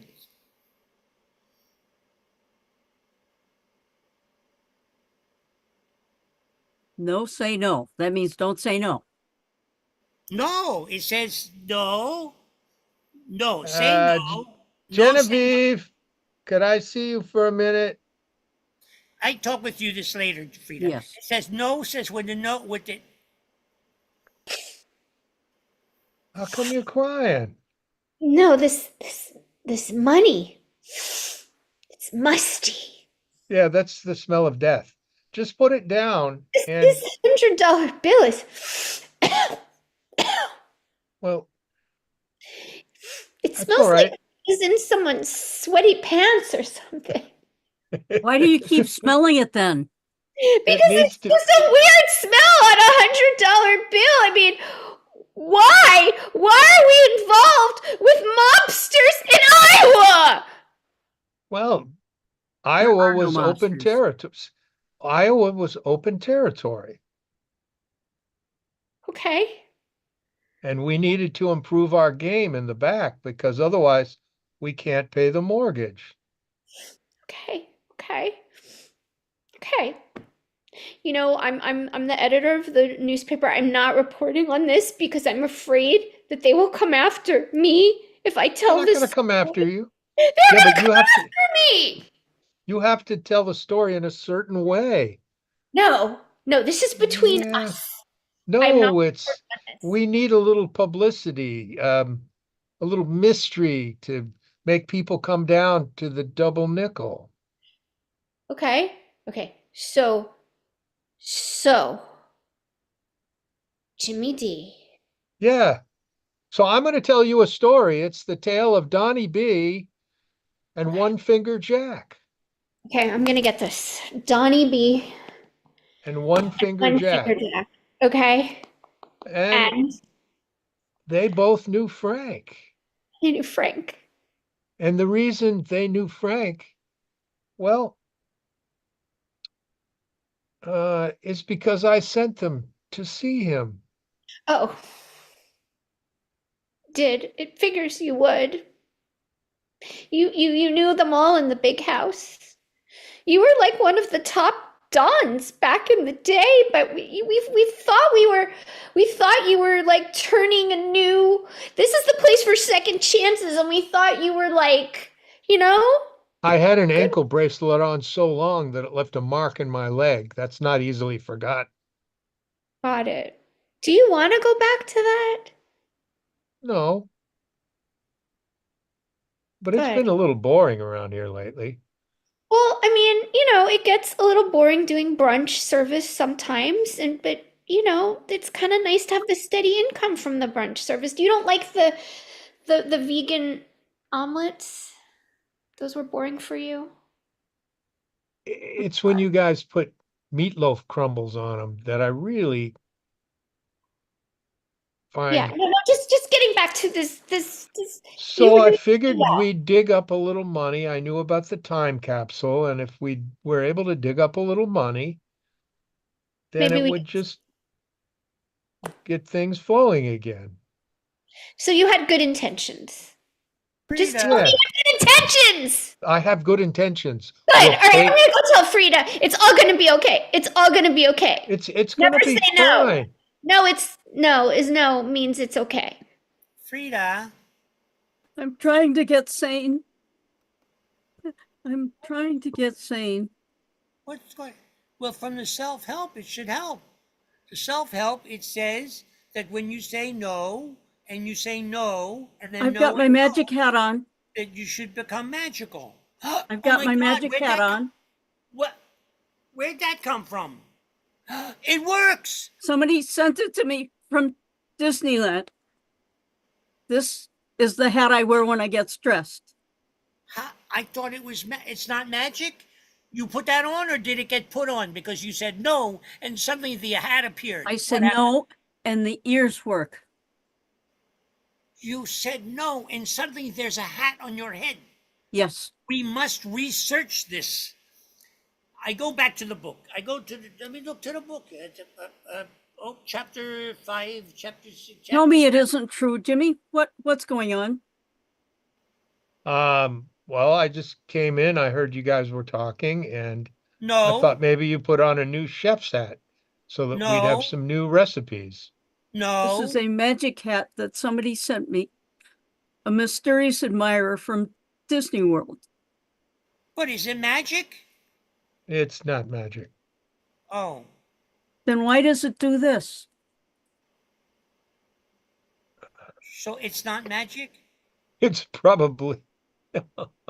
Wait, I don't understand. Never mind. I don't either. As a matter of Someone fact, explain. I'm going to go back in the back and finish holding the money. I don't understand. Frida, this is a magic hat, or no, you put on the hat? It's magic to me. Frida, you have a magic hat. Yes. Magic hat. And so here's the thing. It's supposed to make me invisible, but it's not working. Where's the no? It needs the no. The thing is, Frank. Frank. Love Frank. that. Frank. Frank Yes, loves Frank. magic. Frank. Ah, Frank. it's Frank's fault. You were in Frank's office. And maybe, somehow, Frank is with us. Frank is here? Frank. Some sort of Frank energy is here from the office, and it's Maybe Frank sent me the hat. Frank is here. Frank Somehow. is here. He's amongst us. yeah, I feel something. I see something. Yeah. Oh, hey, guys, I got the new air conditioning unit working.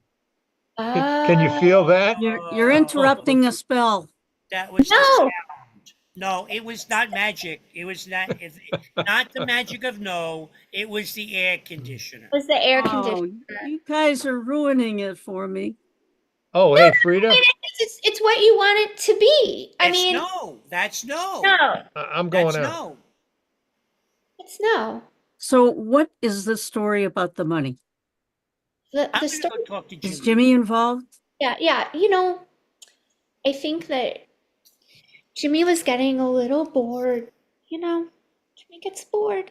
And he's so smart, and we haven't been channeling him well. I know we've been trying to help him, and he's been doing great.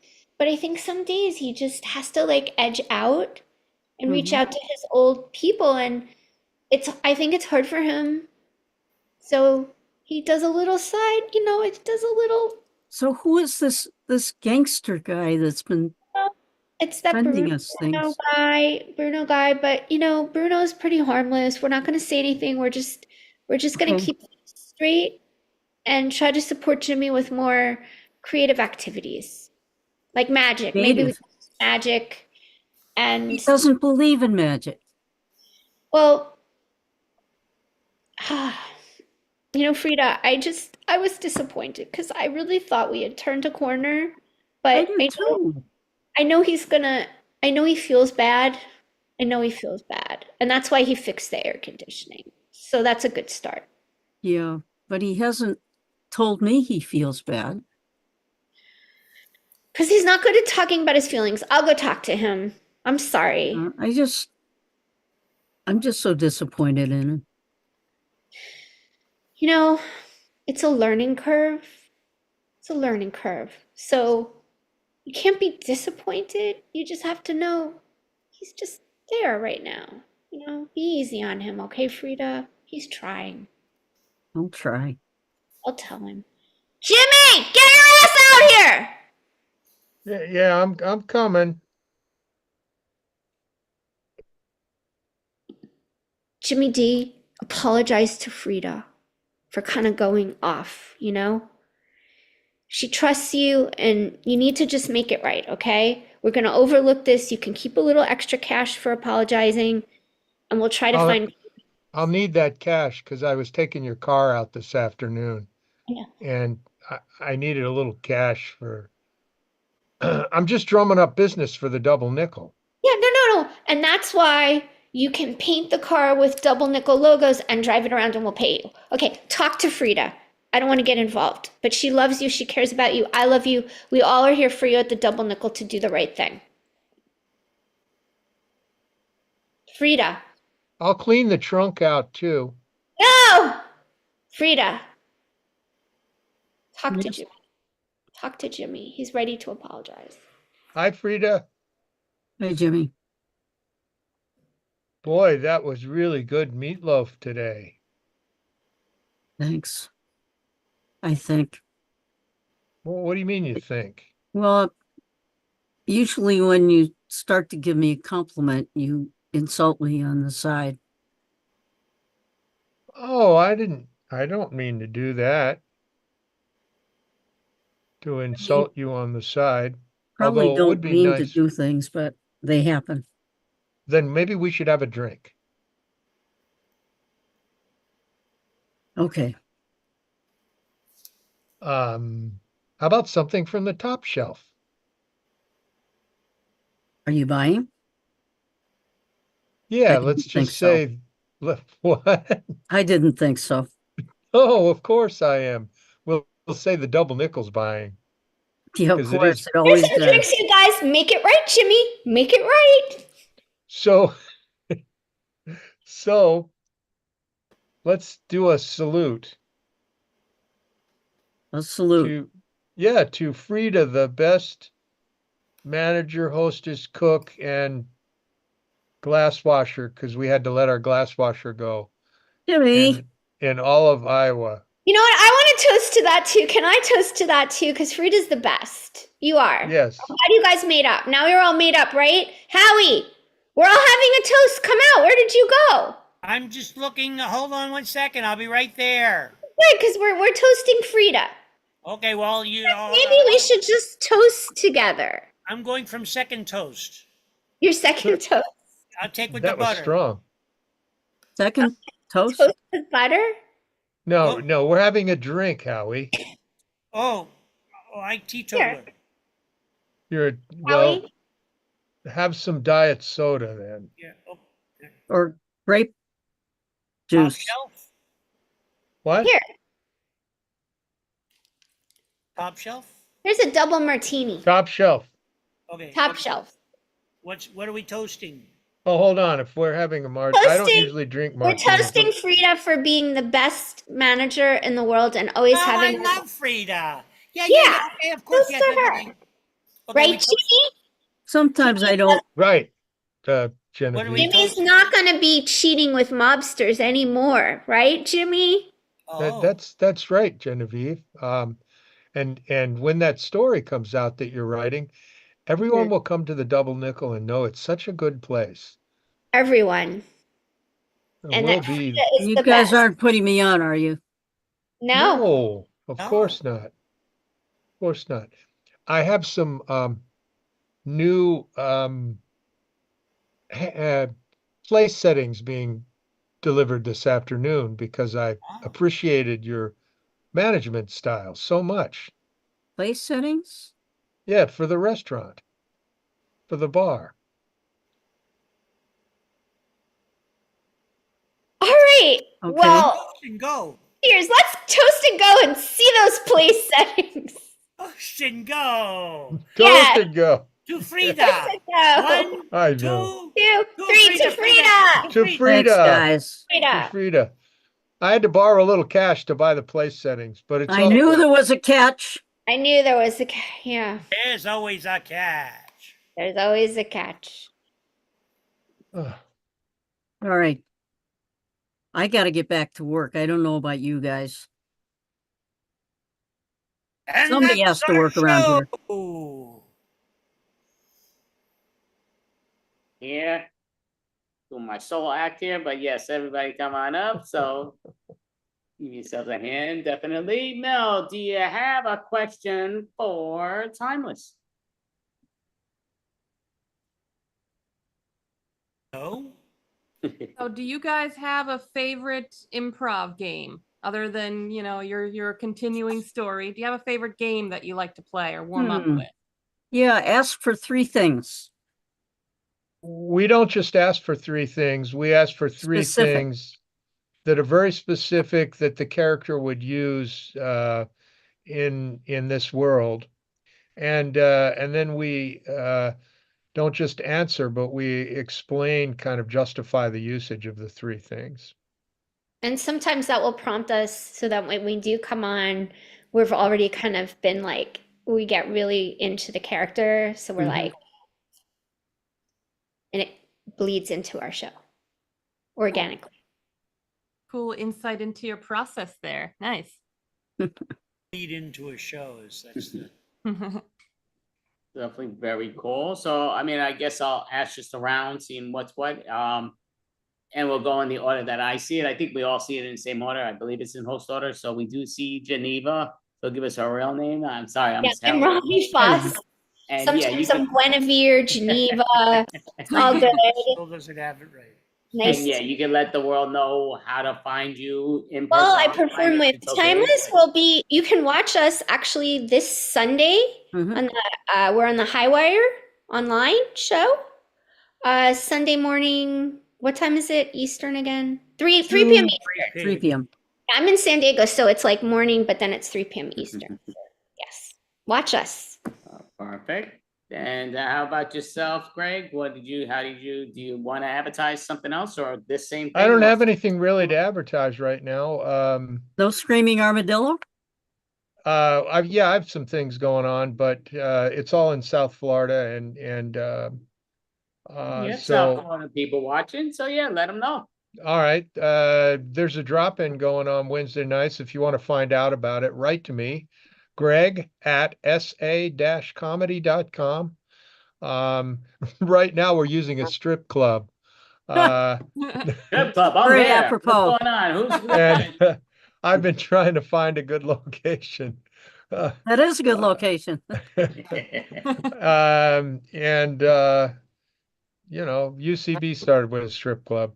If anybody would like to get my newsletter, it's an improv newsletter, comes out weekly, and I cover different improv related subjects. It's let's see, I forgot what it's called. It's called the Armadillo Lab.substack.com. There you go. All right, perfect. So follow on that. And we'll ask you, Don. We might listen. UCB 4:00 in the when they morning, first but started, they were not in a strip club. As a matter of fact, it was a strip club before they came there. And to be able to get classes there, you had to stand outside and watch all these sleazy guys walking by going like, I don't think this is our strip club anymore. Curiosity, was that a reflection? Are you talking from experience? Was there? Yes, I am actually. Was there a question in that question? No, I just asked if that was your reflection. That's what I thought. Thank you very much. Now it's my time. You didn't say where you're from, Don. Do you want to advertise to let people know? Because I know Don does a lot of things. Do you want to let people know in person or online how they Nothing can that find you? anybody's going to go to. I'm doing a lot of the Java Jam in Bushwick. That's music. Mostly I'm doing music stuff. All right. Preparing for the Nice. VIF, I guess, right? Vintage Improv Festival is coming up relatively soon. Yeah. I think I'll be appearing at Dode Fest, but I'm not sure yet. All right, thank you. And Frida, you can let people know who you really are and Yes, how to I'm follow Frank you. Davis. I'm from Marshfield, which is 35 minutes south of Boston and about 15 minutes north of America's hometown, Plymouth. And we do represent pretty much all over the country. And Greg's moving from Florida to Oregon, so we'll have the Northwest covered too. But we have been together about 4 years. We do 4 shows monthly, 2 for vintage, 1 for here, and 1 for high wire. So we try to stay pretty busy. And as Don mentioned, the VIF Festival will be up in Maine the last week in September. If anyone is interested, go on the VIF site and find out about it. It's a pretty fun experience. A great location. So that's who we are.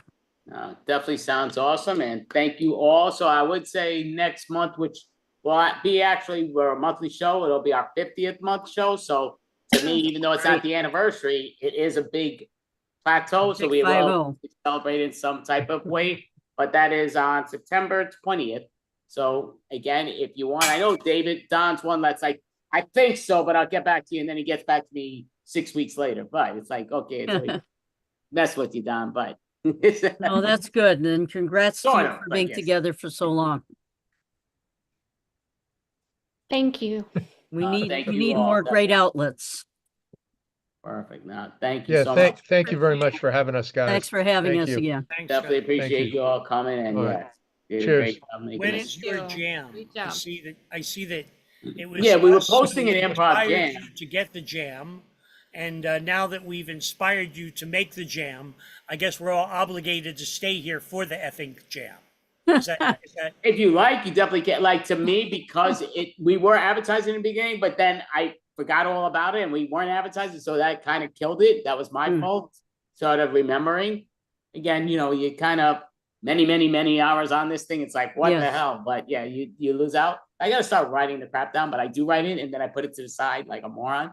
But so next month, I guess we should just hold off to next month so people don't have to, because again, it doesn't look like anybody's around. But next month for our 50th show, we'll have the improv jam, and I'd like to get that back going. Sounds good. Spectacular. so? The jam is not happening. I mean, well, Next do you month. have people up your sleeve? Or you're gonna pull out people up your sleeve, Don? I mean, it's, I kind of thought that it was happening. oh, No, we just said people. Creepy guys out in the corner that you were talking about coming out. Yeah, he didn't Frank is gonna remind be here. people, so they didn't stay around, Don. Frank I is didn't advertise it like I should have. Frank I is gotta go to. Frank is I going to gotta be very go to sleep. disappointed. Frank wanted very much to be in the jam, but we'll. So no, definitely next month we will. And again, I'll definitely write it down. I'll actually put it on some billboard so I can see it. Although the last Friday in September, we will probably be at the festival. No, it's 22nd to 29. Yeah. Okay. So I'll that's be the putting my last time. stuff on a moving truck then. So what's This the is date? the 20th. This is the 20th. 20th. That's why. 20th. Work it out. We'll work it out. All right. I can do it. It's online. We'll figure it out. The online Okay. thing is great because you could be anywhere and come. We Like, can try. Yeah. we're all here in the virtual place. So, There you go. See, follow what she's saying. She's a good one. She's there. She's like, look, screw it. Yeah. Heck with it. I'm at a meeting. Screw it. They gotta wait a second. I'm doing this. Oh, blah, blah. That's back to me. I'll be right back, guys. Like, I got to do a jam and see you later. Hey, Joe, there's no jam after all. Yeah, I know. You've been waiting for 5 hours. I get it. I understand. But no, definitely we will have it next month. No questions asked as long as people show. But I didn't think of it, and that was my fault. Okay. But And also, we could have people come as customers through the jam. Like, they could come to the Double Nickel. They could start off with a drink with us, and then. That's something else. All if you right. give me We real just- beer, I'm there. If you Yeah. bring out real beer, I'm Drinks there. involved? Or Yeah. just bring your own. We'll share some backgrounds with you and you could be in it. But thank All you right. all. Timeless, follow them, and yeah, thank you so much. Definitely All right. appreciate you all. Oh, it's Sunday. Bye. Thank you. Good night. Thanks for Thank having you. us. Great seeing Have you a all. great night. Great seeing you all. Good night. Night. Have a good Take night. care. Have a Bye-bye. great night. Bye. Hold on. I'm out. Sorry about that. Oh no, you're all good. So, but yeah. So what I do on a project is I've been advertising the improv in the beginning, where like, oh no, I'm getting messages from the blah blah blah. People tell me, oh, that's too late. That's too blah blah. So I forgot all about it, which I should have kept saying it because then people would have woken up. Or what's what my fault. So next month will be our 50th month in a row, which will be August 20th. No, September 20th, not August 20th. September 20th. So yeah. So I want to do the improv jam. I'll make sure I have it in more than one spot, so I'm gonna keep moving the papers and beginning to mention it and what's what. But and like I would say, yeah, just follow the movie. We're having a movie come out in the fall, which is a comedy murder mystery with Mel and company, with the whole many people that you've seen perform here that have done little clips here and blah blah blah. It's a murder comedy mystery where everybody's a suspect, counting the two detective ladies, and Mel is one of them. And she might be the killer. Who the hell knows? We won't know until it's all said and done. But thank you, world. Thank you, Mel. Hope everyone has an amazing rest of their weekend. Well, the weekend's just starting, so have a great weekend and all that. And just so the record, if you're in New York City, Friday, well, today's Friday. Tomorrow, Saturday, 1 p.m. to 3:15 p.m. in Central Park. I'm doing an improv class. If you want to come join, just reach out to me. It's on 81st Street in Central Park West. Is where we're going to meet. Then we're going in the park. So have a great night, and thank you all. Thank you, everyone. Have a good one. Take care. Okay, I'm hitting the wrong buttons as always, but it's